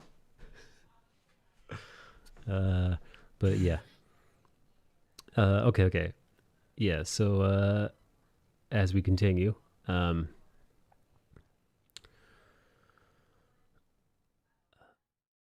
fucking oh man, dude. We get the Eri backstory. We find out that they don't know Eri's quirk. Eri is the leader of the Yakuza's granddaughter, if I remember correctly, right? Yeah. She's And- not Chisaki's actual daughter. Yeah, and yes, He's not her papa. He was sent to take care of her and figure out her quirk. Yeah. Thank fucking God for that, because if he was her actual father, it would have been even worse. Yeah, it would have been pretty twisted.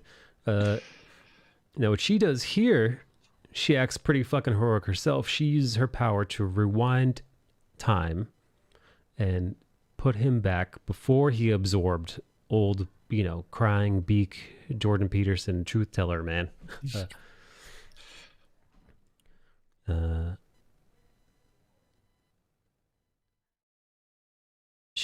then she realized that these people, like Chisaki, are just not gonna let up. They've come here to save her, and even if they die, by God, they will do it. Yeah. They are relentless. They're there to save her no matter what. And she kind of jumps into Midoriya's arms. She kind of takes a literal leap of faith, with Million's cape in tow. She jumps to escape Overhaul. Fast forward to Mr. Midoriya going to save her.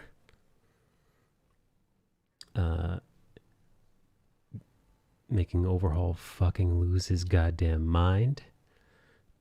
And, well, this is where shit really starts to go fucking buck wild. Because Midoriya, in order to beat Overhaul, has to take his powers to a very dangerous to his body's limit.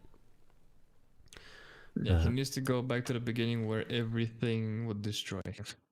Yes, exactly. Where just utilizing more than 20%, utilizing anything more than 20% is lethal to him.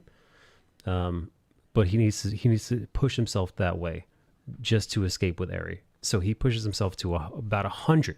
I think he uses about 100% of the power to get the fuck out of there. And at this point, oh wait, is that Night Eye's recollection that he'll kill Midoriya? Yeah. Mm-hmm. Yeah, there's a future he saw. So my body's on fire. No, wait, it's cold. You see that her horn is still activating, and we've come to realize that she can rewind a person's clock, which means that she can literally rewind you back into your daddy's nutsack. Unfortunately, if she keeps rewinding you, you disappear. You stop existing, which is what she did to her father, I believe. Yeah, unintentionally. That's what happened. So Midoriya Here's figures the thing, out. though. Yeah. Her being a constant rewind means that Deku can go fucking ape shit. Exactly. So Deku realized that he can utilize her capabilities to, finally go beyond plus ultra. So if I constantly sustain major injuries at an even greater speed, one for all, 100%, and you see him go fucking Super Saiyan, fucking. Yeah, for lack of a better term, this is Super Saiyan. Yeah, I mean, he looks the fucking part. So we get I forget who he fucking merges with again, but the big guy who house farts. Oh, the energy siphon guy. Yeah. So yeah, this fucking fight. Deku just fucking unloading. Izuku's so strong. Literally kicks him into the stratosphere. He does. And then we see the plan that he hatched. Overhaul's plan to help save the Yakuza was very deliberate in that he told the head of Yakuza that he was going to use his granddaughter to make these bullets to eliminate powers, then create an antidote and sell them to the heroes, and they would have a market cornered, selling the poison, selling the cure, selling the poison, selling the cure, and this would in turn lead them to riches beyond imagining and give them the upper hand yet again, like back in the heyday when the Yakuza ran shit pre-quirks. And of course, he is fucking horrified. Right. Because he might be a that girl is a person. yeah, he might be Yakuza, but he's not a fucking animal. So he puts the no, he puts the fucking kibosh on that. Because he's Yeah, a human being, and he realizes like yeah, she's a person, not a fucking not a golden cobalt goose, mine. not a cobalt mine. Perfect.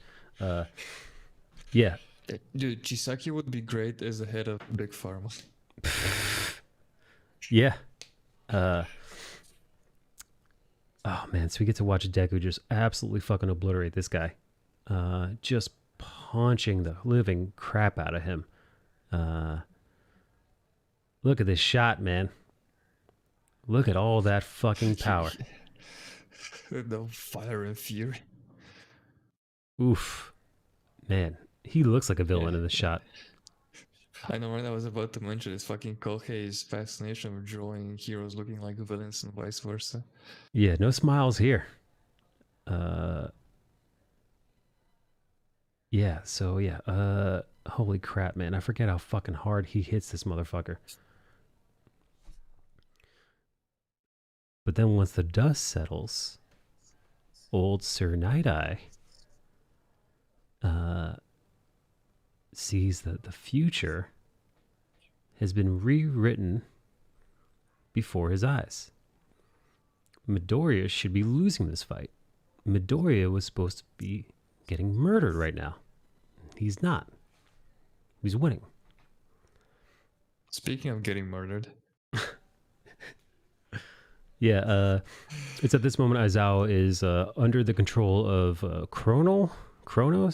I forget what the fuck his name is. The time slowing villain. yeah, I couldn't catch his name either, but he does get saved by Sun Eater, who is finally conscious again. Yes. Aries quirk growing stronger and stronger still. And Deku is unable to Deku is keeping her powers at bay by hurting himself and expending all this energy, which she was kind of negating.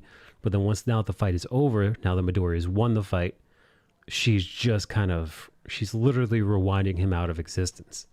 Yeah, and then she can't control her power, and she's Yeah. like, she can just stop it. No, Yeah, she's off the rails right now, and she's literally killing Midoriya.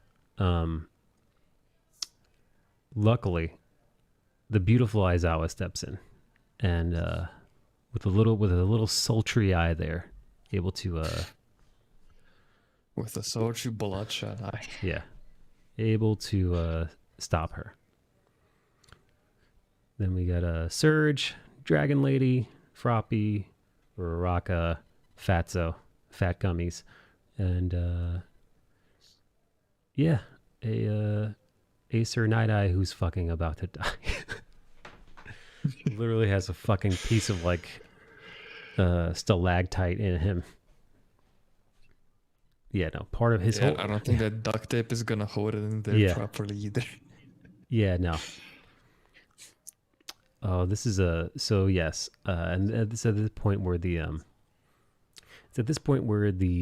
big bad is restrained, along with the anti-quirk bullets, and then we see who is it? It's Shigaraki, Mr. Compression, It's your and boy. Dabi. It's your boy. Shigaraki. It's your boy Shigaraki. It's Coming at you with another video. In this video, we're going to pull out the biggest heist of the season. Make sure to like, comment, and subscribe. It really is, man. Oh damn! Oh, Is the that reason I took this screenshot is that they held on to this shot for like a good 10 seconds, and the only reason I could think of is that because Toga's thighs were in it. yeah, yeah? No, it's just a fucking. Because you don't see her talking, you don't even see twice. You don't see his face. Yeah, just her thighs. That's hilarious. Yeah, I gotta say, man, I know Endeavor does fire also, but I fucking love Dabi's blue fire, dude. I love it more than I know, Endeavor's right? fire. It's something about the blue flame, dude. It's a lot cooler.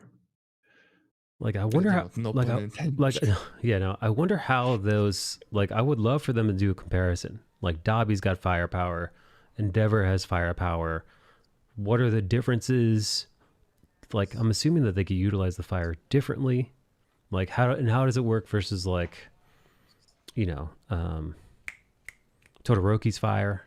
I don't know. I'm very curious as to see like what the difference is. I right? don't know if they'll ever explain it. Hopefully they'll fight sometime soon. Yeah.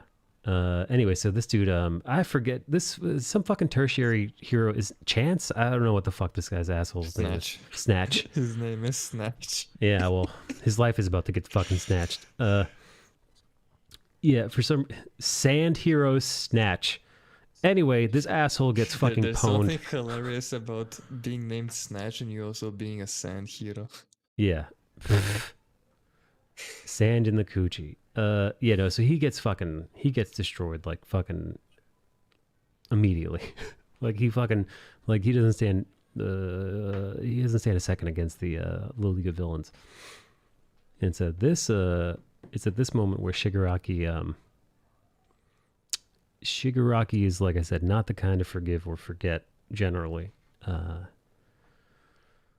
So Mr. Compression, well, not happy that he lost his arm. Shouldn't depend on their own quirk, says Shigaraki, and he takes his arm. Yeah, he was like, well, if people who erase quirks, if you erase quirks, then isn't it a bit hypocritical if you use your own quirk? Yeah. Right? And he's like, oh, yeet, now you don't have arms. Yeah. So Shigaraki takes one arm for himself, and then Mr. Compression takes one arm for himself, leaving our big bad of this first part of the season completely quirkless. Dude, I think Surge is my favorite. He's awesome. Isn't your favorite girl? Yeah, I think so. But how did your arm end up like that? I wonder how. Oh, fucking Red Riot, dude. Fat Gum has... Wow, even Fat Gum had broken bones. Holy shit. I didn't know that. He took a fucking beating. Boo. Luckily, that blade that stabbed Lock didn't hit... I wish it had. I wish it had hit all the vital organs. Even I wish it those hit that every weren't on fucking that vital side. organ. It should have been him and not Night Eye. Yeah. But then we realized... Speaking of Night Eye. Yeah. We realized that it's... Night Eye does not fucking guy belong for has- this world. Yeah. He has the entirety of the Akira movie stuck into his stomach. I was thinking Akira too.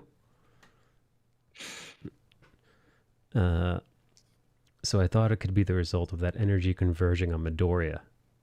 Yeah, so maybe it is got something to do with One for All or something. Or of just all of that energy and people that are Right. driven to change the future. Because you also had, without Night Eye knowing, you had that conversation between All Might and Midoriya before that they both say, oh, we would just, whatever the future is, we'll twist it.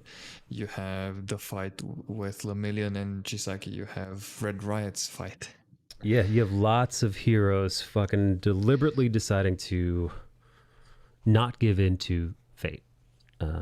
Taking their future into their own hands. Not giving up, not succumbing, raging against the dying of the light. Unfortunately, yeah, man, this is pretty fucking heartbreaking. This part. I can watch this as many times as you want, and it will always break me. Yeah, sure. Togata's mentor is dying. All Might's biggest fan, Night Eye. Oh yeah, definitely. No, it's not even a question. He is All Might's biggest fan. Because Yeah. we will see it in the very next screenshot. Yeah. And some of his last words were to remind Togata to smile. A society without cheer and humor will not have Won't have a bright future.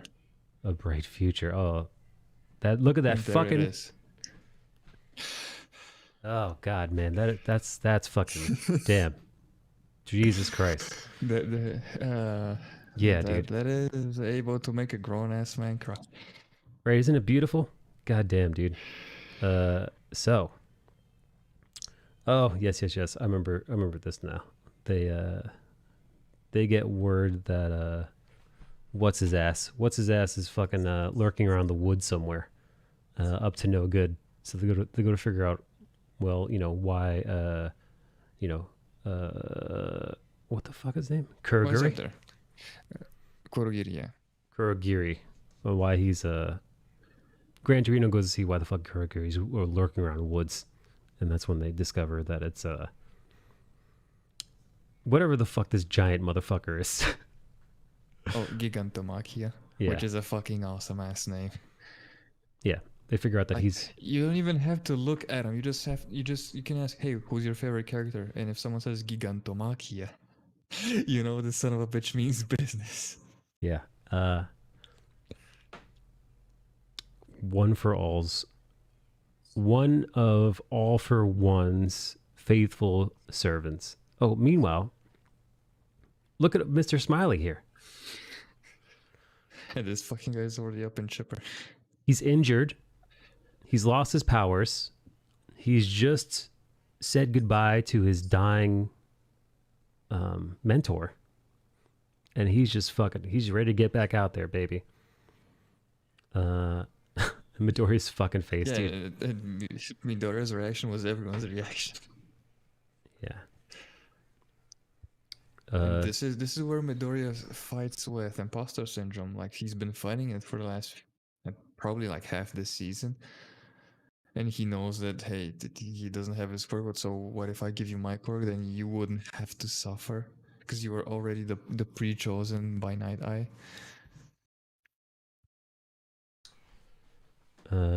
Yeah. Midoriya figures that, like, perhaps he should have had All Might's abilities from the beginning. Because if he did, he wouldn't have lost. Right. And then Togato, like a true hero, politely declines Midoriya's offer.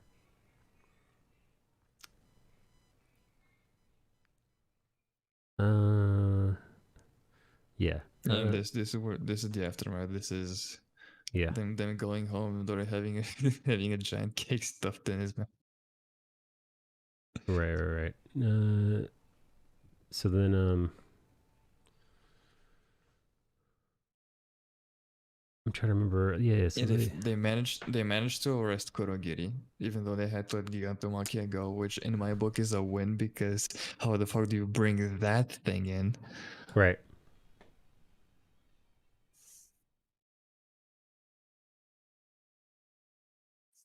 And we're back to provisional license training for these two. Right. And Bakugo was still pissed because for Bakugo, being behind someone is unbearable. And right now, he is behind Deku. Yeah, that's true. That's right. Bakugo has been involved in just about every major villain battle yet, but not this one. Because he literally didn't have... Bakugo was there, they wouldn't even need to do that much. They just throw that lunatic in and go like, you know what, blow this shit up. Take Eri and then blow it out the smithereens. Yeah, no, there's no doubt that if Bakugo and Todoroki, those are two incredibly heavy hitters. The two of them and Deku, with the rest of it would have been, I think the numbers would have been tipped immensely in their favor. You think bloody Chisaki would be able to do something about being constantly frozen and thrown fire at him and thrown explosion at him and being thrown punches at him? Yeah, and props to Kohe Sensei for having the foresight to set them up so that they are not there, so it doesn't look like he put it out of his ass. Because if it were written any more poorly, people would be like, hey, Todoroki and Bakugo could have been there. Where were they? Oh, they were having breakfast together. Like, no, that's poor. Yeah, no, you're right. It was very clever. What's up, Shrek Boy? So then we actually get to meet the real Cammy. Okay, who's a turbo thought? Yeah, she's just a fucking airhead. Yeah, but here's the thing though. Props to her for going after what she likes. She sees Todoroki and she's like, "Oh, you're totally hot. Can I have your number?" Yeah, much props. Wow, just a straight shot on her titties. That's hilarious. Of fucking course, dude. She has giant knockers and she's wearing a leather zip tied suit. Cammy is extremely idiotic. Yes. So then this is them getting their provisional license. They've got to train. Have to fight these little demons. Yeah, they have to fight a bunch of shitty kids. God, dude. I fucking love this. Oh my god, dude. This one's almost about to grab her fucking titties, dude. Holy shit, man. Yeah. So then we have I think we have Endeavor kind of having a heart-to-heart with All Might. He's having a heart-to-heart with All Might. He's like, something you stood for, something unseen is broken, and I don't know what the fuck is happening and how to fix it. Right. Well, because All Might made himself the symbol of peace, and now before we move on, go back and look at Endeavor's eyes, just for reference. Keep them in your mind. His fucking crazy eyes. Yeah, just keep them in mind. How they're like drawn with like very little light, and they always have these intense render lines. All right, let's see. I'll be honest, I don't give a shit about this episode. Yeah, the funniest thing was fucking Bakugo making fun of Glamoroki. You know, Glamour and Todoroki. He's like, "Oh, look at you, you glamorous fanboy." Oh yeah. This is a pretty heartfelt scene.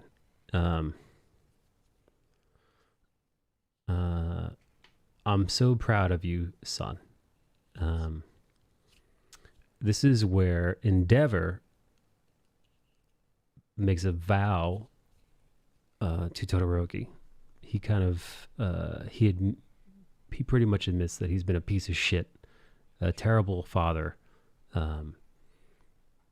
and well, not very. He's been so focused on being a hero and having Todoroki beat All Might and be an even better hero than he is. He's been a fucking lousy father. So it's all going to change. So he's going to be both a hero and a father that Todoroki can be proud of. Okay, now look at his eyes now. Oh shit! Yeah, he actually has more eyeball.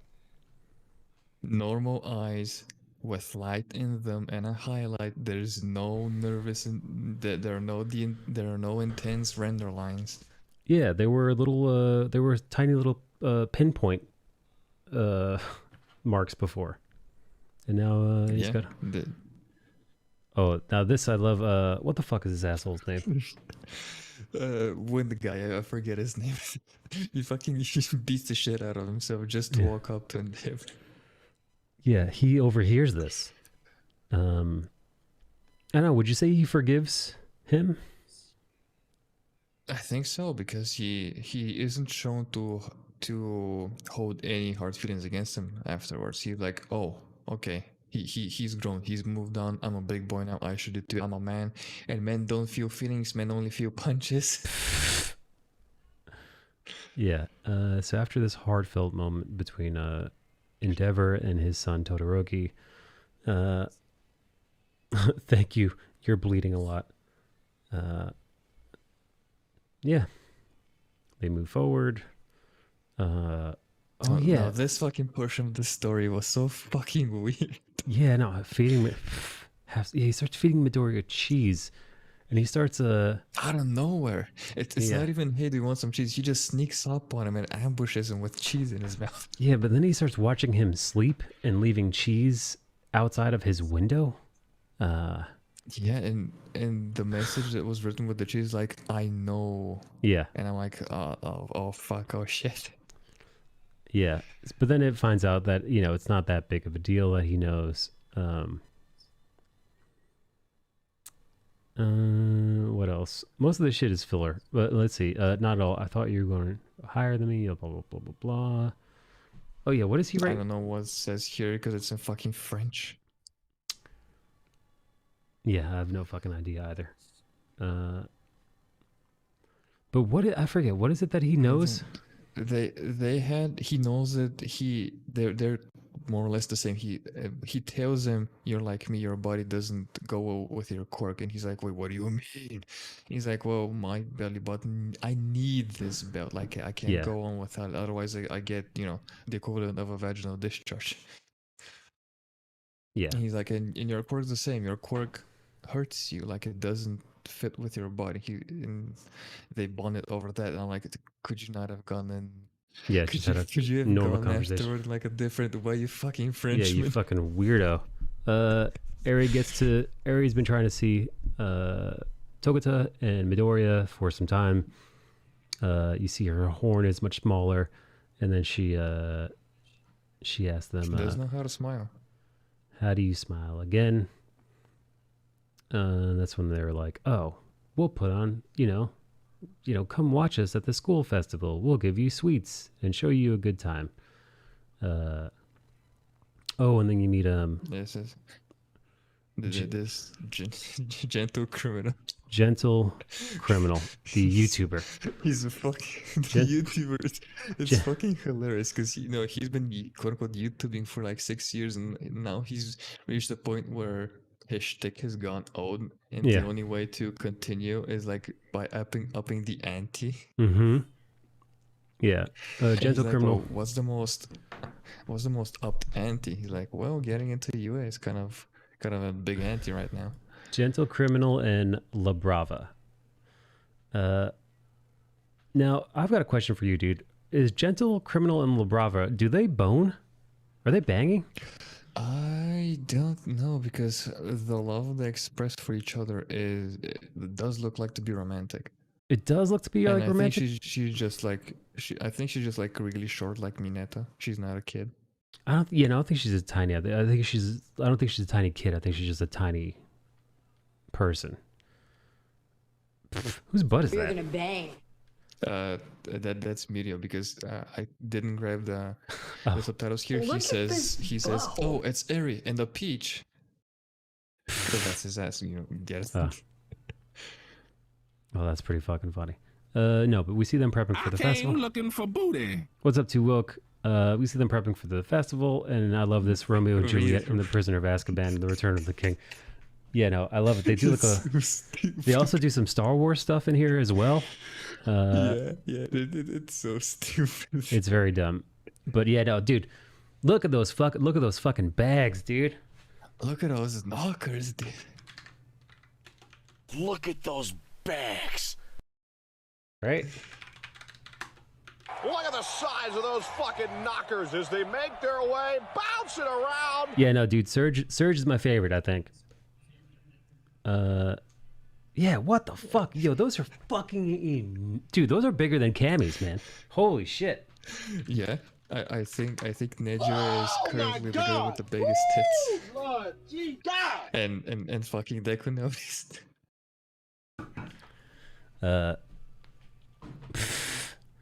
Yeah, so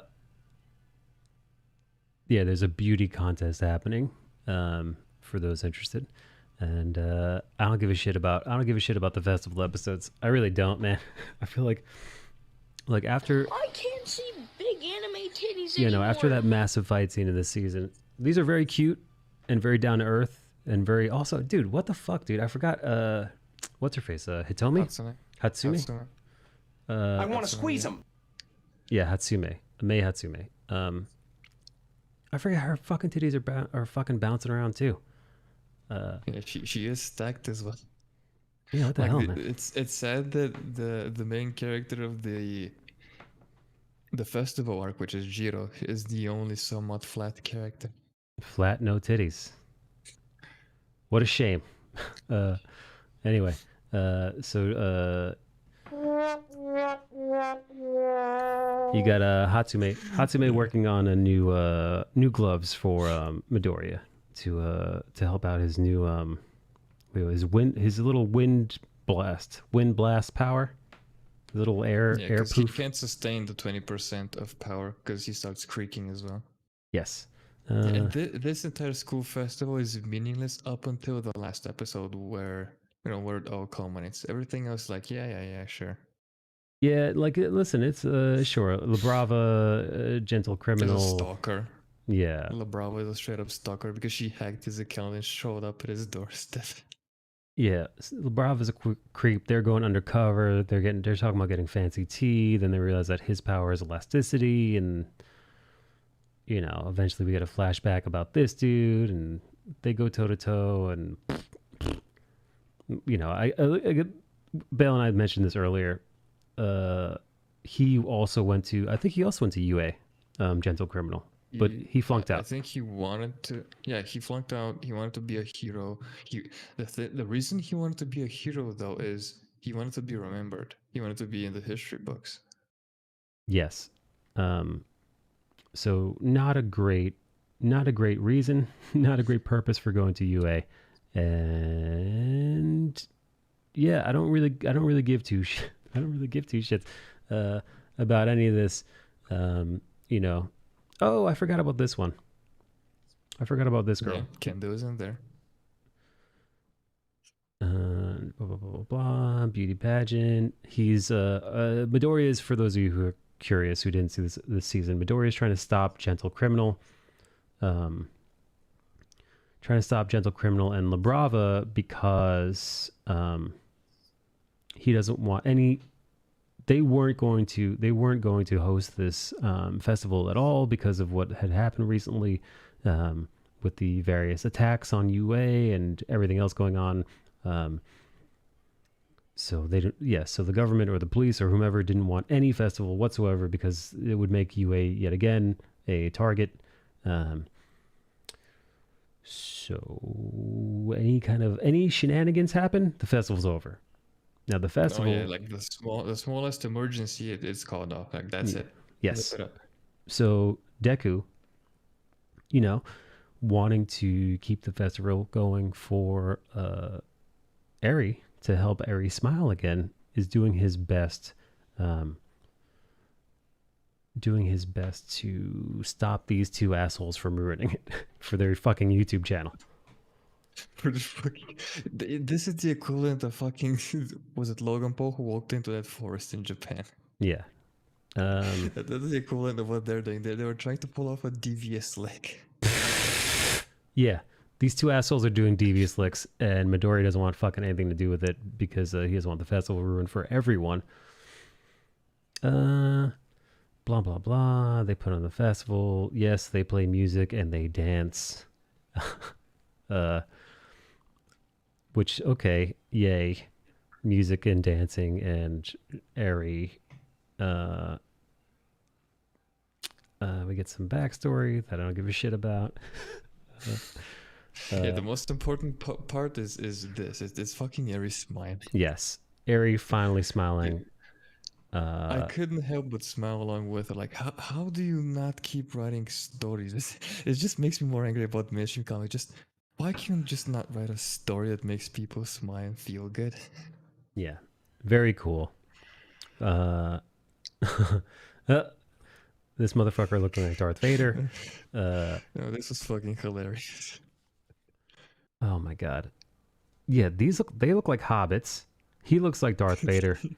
I'm guessing that's a nod to Game of Thrones with that dragon. For some reason. My guess is that's a nod to Game of Thrones. That with a dragon in the background, or Harry Potter. I don't know. Anyway, Ghost of Azkaban. It's so stupid, dude. It's so stupid, but it's so good. It's a good kind of stupid. It's so bad, it's good.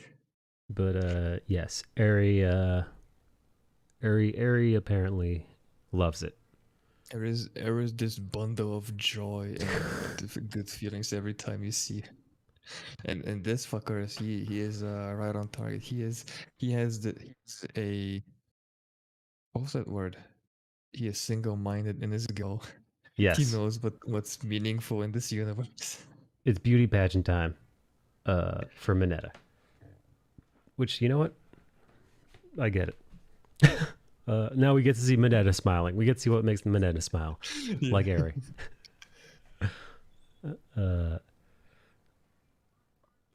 Oh man, This fucking cunt with the eyelash was fucking stupid. yeah, no, I can't stand this fucking eyelash lady. She was obnoxious. Yeah, the pits. Now where were we? Oh yes, Surge, my favorite. Kicking. She kind of does like this kind of like cutesy, beautiful, floaty dance thingy. I don't know how to describe it. Very wholesome. Very wholesome. She took like a fairy flight. Yeah. Which is kind of like cute and sweet and more of herself, right? You know, she's not like some beauty queen. Hallie looks like an innocent fairy. I like that. Yeah. Now, how does she use her surge powers to like propel her through the air? Is that how this works? Yeah. Her surge power is like she's. Let me see if I remember it correctly. She channels her own life force and throws out these waves, so she can use it as a propellant. Very, very awesome. Okay,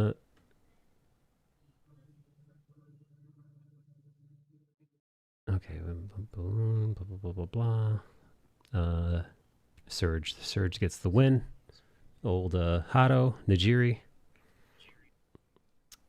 Oh, Midoriya surprises Midoriya surprises Eri with a her very first candy apple.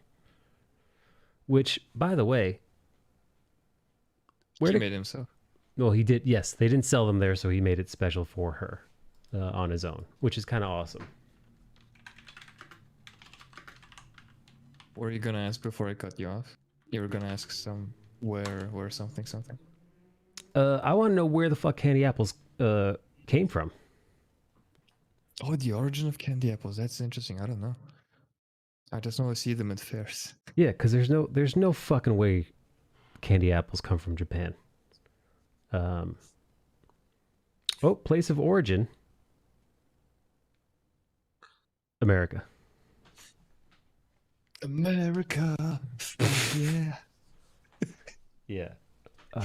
Yeah, let's see. A veteran Newark candy maker produced his first batch of candied apples in 1908 while experimenting in his candy shop with red cinnamon candy for the Christmas trade. He dipped some apples into the mixture and put them in windows for display. He sold the whole first batch for 5 cents each and later sold thousands yearly. Soon, candied apples were being sold on the Jersey Shore, at the circus, and in candy shops across the country. So there it is, 1908. Someone in fucking Jersey did it. Fucking America. And somehow it fucking made its way all the way into Japanese culture enough that Eri wanted to eat one. I mean, yeah, dude. It's there are some ideas that spread so quickly and so far.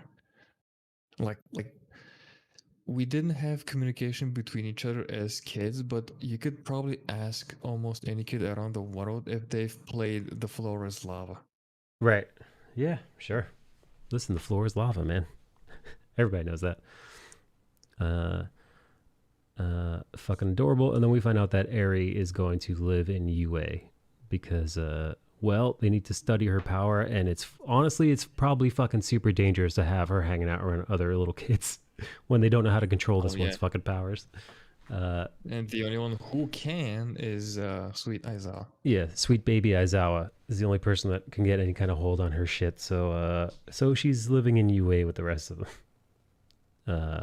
Kind of adopted by UA. Oh yeah. Oh, it's weird seeing the Pussycats without their fucking classic. Without their suits. Yeah. It's good to see that the green-haired pussycat isn't a vegetable. Oh yeah, she didn't go. She's no longer full retard. But she still doesn't have her powers back. Yeah. Now her powers weren't. She didn't lose her powers because of Ares' blood in those magic bullets. She lost her power because they were taken from her by All for One. Right? Yeah. And he himself has a very cheeky line that's coming up in a couple of screenshots. He's like, yeah, I mean, I would gladly give her powers back, but I would have to use my own to do that. And I'm fine to do that if you are. Right.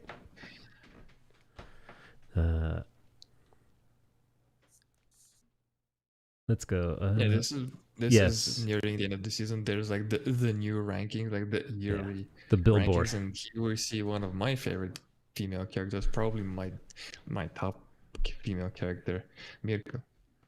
The bunny lady. Man, Bunny lady. I don't know much about bunny lady, to be honest. Me neither. What's to know? She's athletic. She's got a great body. She's muscular. She's athletic. She's tanned. She has silver hair. She has giant thighs. That's it. That's all Bill needs to know. What else matters? Because I'm not up to date with the manga. I haven't started reading the manga. I'm just been keeping up with the anime so far, and the anime hasn't shown as much. But I've seen a few pages. You've also seen that one page where she has a detail on her vagina. But from the few pages I have seen, she's a fucking badass and a half. That's right. Oh yeah, then Jeans. Oh, I thought this guy was dead. After that, he isn't. Yeah, I thought that guy was dead after fighting Didn't he? Yeah, All for One. He got that hole blown into his chest, and I hadn't seen him since. Oh well, I guess he's alive. Oh yeah, we meet a fucking. Better luck next time. We meet a Feathers man, Mr. Feathers. No, look at Feather Boy and how he is posed, and tell me the basic bitches aren't gonna fall for him. What's his name? Hawk. He has Hawks. He has the nonchalant pose. He has the medium long blonde hair. He has the Hollywood scruff. Hollywood scruff. Get out of here. Yeah, so we realize that Endeavor is now the #1 hero, but not the way he wanted it. He's the #1 hero by default because there's no All Might. And now he has to kind of deal with the responsibilities that means. And then is that the talking Nomu that we just saw? Yeah, that's the talking Nomu. Yeah. All right. So the talk. That was Endeavor trying to talk to a fan, but he stumbled upon a hardcore fan who was like, "Oh no, you're supposed to be a cunt. You've changed. I'm out of here." Yeah. Endeavor doesn't do fan service. That's right. I completely forgot about that interaction. He's expecting Endeavor to like tell him to fuck off. But Endeavor didn't, because Endeavor's trying to be more like All Might. Yeah. He is so upset he's crying blood. Yeah. Oh no, you've changed. Right. Because this is like, he likes Endeavor as he was, which is, a fucking stone cold badass who doesn't give two fucks about fan service. But he's trying to be better. But, anyway, at that moment, Nomu shows up, ambush time, starts fucking up Endeavor. We get a little shot of Endeavor's kids and former ex. And of course, in true Nomu fashion, he can super heal. Yeah, it's Wolverine on crack. Yeah. So Endeavor, well, he's endeavoring to beat this Nomu, but the thing about them is you have to the only way to actually beat them is to do more damage than their body can heal from, which is a lot of power. And you gotta destroy their head, because if that thing is alive, it can just heal. So not only do you have to aim for its head, you also have to one-shot the thing. Yeah. No easy fucking feat. And the last person to fucking handle Nomu it was All Might, or at least a powerful, relentless Nomu. Was season 1 All Might, when that Nomu showed up to UA looking to fuck them kids up. Looking to pull a Mikasa reference and say fuck them kids. Yeah. So we get to see Hawks deal with these the white Nomu, and Endeavor try to deal with this large, big bad speaking Nomu, all while his family looks, his family and kind of the world look on their TVs and phones and whatnot. Because this is the first time we're getting to see this is the first time we're getting to see the new number one hero do his thing. Unfortunately, Endeavor tries his damnedest to fuck this guy up, and he burns away a fucking ton of this guy's body, but it doesn't work. He burns away everything, but the motherfucker literally rips his head off and throws it to the side so it doesn't get hit and regenerates from it. There it is. This is a sentient, thinking, strategizing, assimilating Nomu, and it's terrifying. Yes, this Nomu isn't just a mindless zombie fucking healing multiple powered beast. This thing is a real fucking threat, and I think heroes like Todoroki know that this is way more dangerous than the other ones.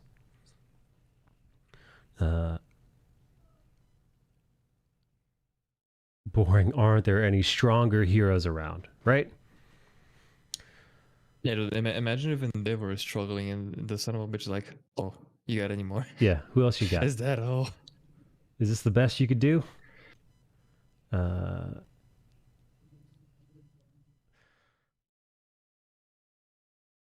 Endeavor actually kind of gets his ass kicked. He gets fucked up. And it's the first time we're actually seeing Endeavor really get his ass handed to him, because up until this point, him being hero number 2, he's always been able to fucking hold it down, even in the worst of times. But not anymore. He's not. And then well, in true shonen fashion, he pushes forward, rises above, gets his second wind, and decides to go plus ultra, as the kids say. Here we go. Yeah, the interesting bit about this moment is that a few screenshots beforehand, someone says there is no symbol of peace because there's like a complete and utter chaos of people running around. And here he can't even move his body, he's just propelling himself. Yeah. I love this line, though. This is one of my favorite lines from the baddie. Can you also regenerate? Which is pretty fucking impressive. I know, right? It's like, wait, I thought I knocked you out, and yet here you are. Yeah. This guy must have regenerated. I fucked this guy up. It's like, no. I haven't been able to move my body for a while. Propel your body onward with heat. Yeah. Yeah, he's practically toast. But he also gets a hand from Hawks. Hawks also decides to lend a helping feather to help kind of propel him, I guess, away from everybody, right? Yeah, and to give him the extra speed and power, because Hawks doesn't have a lot of destructive power, even with his feather swords. Yeah, so he goes like fucking supernova. I forget what his fucking special move is called. Is it Providence Burn? Yeah, it's Providence or Providence Burn. Providence, yeah. Yeah, so he just fucking goes. Yeah, He straight up goes nuclear on this. Yeah, he does. And he literally just. This is probably the most important part of this part of the season, where he's like, "Oh, you're just an animal who's obsessed with strength and being stronger. You're like my old self, and it's time to put you to rest." You're me from the past. Where his redemption arc starts. I've always hated the school motto. Prominence burn. Yeah, no, he's like a meteor, practically, hitting the earth, all that fucking heat. I love it when he gets so fucking hot that literally they can't even animate his heat. It's almost like trying to take a photograph. I fucking love those effects. Yeah, it's like trying to take a photograph of the sun. Yeah, and then we get the fucking fist. The fist raised in the rubble. Very similar to All Might's final fight. Beautiful. A sign of victory? No. Of his start. Yeah, it's the start of his arc, which is a fucking banger, if I do say so myself. Yeah, and then we get the beautiful Midoriya, who gets to see his predecessors in his dreams, and we get to see a little flashback of none other than the first wielder of One for All being held by All for One. Was this a Yeah, that's a bit of a tongue twister. yeah? Was this a did we know this before this moment that the first guy to have the Midoriya's powers was the brother of No, that's season 5. Oops. Spoilers. Too late. Spoiler alert. Well, Tune in next week. yeah, it's not that well. Listen, we're gonna be talking about this next week. No big deal.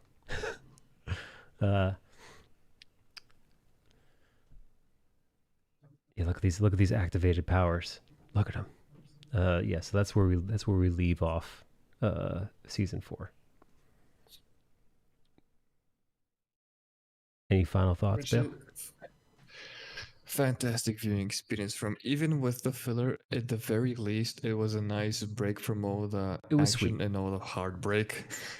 It Yeah. was sweet. It's what anime watchers call comfort anime. It's not about anything specific. It's just a school festival. It's not that big of a story or even that important, but it's made to make you feel good. Yeah. No, listen, I know I blew through it here, but the thing about it is it's way more fun to watch than it is to like discuss and dismantle and talk about, because there's some nice character development moments, but for the most part it's just fun. It's just fun, And like even with this filler, it's still my favorite season because of that showing of heroism and good writing. Like, Yes. Jesus fucking Christ, man. Agreed. Because of the ending, the way they ended it with Endeavor growing, it's excellent all around. And yeah, Togata, you realize that maybe fucking Togata should have got All Might, All Might's abilities, because he's a hero to his core. Yeah, fucking excellent. All right, so yeah, you want to keep up this? You want to keep the party going, and next week do season Yeah, 5. we gotta polish it up. It's the last one. It's season 5 that ended literally a month ago. About a month ago, yeah. And also a Yeah. solid one. We get meet, spoiler Oh, alert, yeah. new baddies. We get introduced to old baddies, some backstory. We get to dig in with our heroes. Yeah. We see updated costumes because it's winter now and it's cold, which means that boobs are gonna be covered, which is big Sag. Yeah. F's in the chat. So Yeah. we just gotta wait for spring and summer. Yes. Alrighty. That's a wrap for this. That's a wrap for this recap. Oh, did What's you up? manage to listen to any of the songs, the intro songs? No. I'll be honest, man. I usually skip the intro songs. What's You with need to listen to what's them with at you? What's least with, once. what's with you in the intro songs, man? No, that's not just me. It's part of the experience. It's part of the whole viewing thing. Really? Because there are series that are made or broken by their intro songs. Like Yeah. if you show me like a very hype pog intro song, I will give the series a shot. Like I will watch a few episodes just because it's so good of an intro song. I'll tell you what, though. I don't remember season 4 intro song, but I do know that I fucking hate season 5 intro song, or at least the second part of season 5 intro song, the back half. Oh, you don't like the merry-go-round song? I don't know I mean, dude, I don't like the English in it. I don't like any of it. I don't like the melody.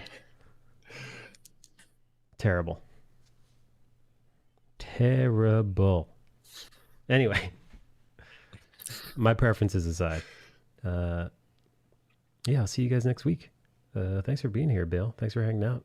Thanks for having me. Thanks for keeping me company, buddy. Later, buddy. Later, everybody. And thank you to the wonderful, beautiful, girthy chat. Thank you, girthy chat. who deal with us when we talk about this. Appreciate you guys.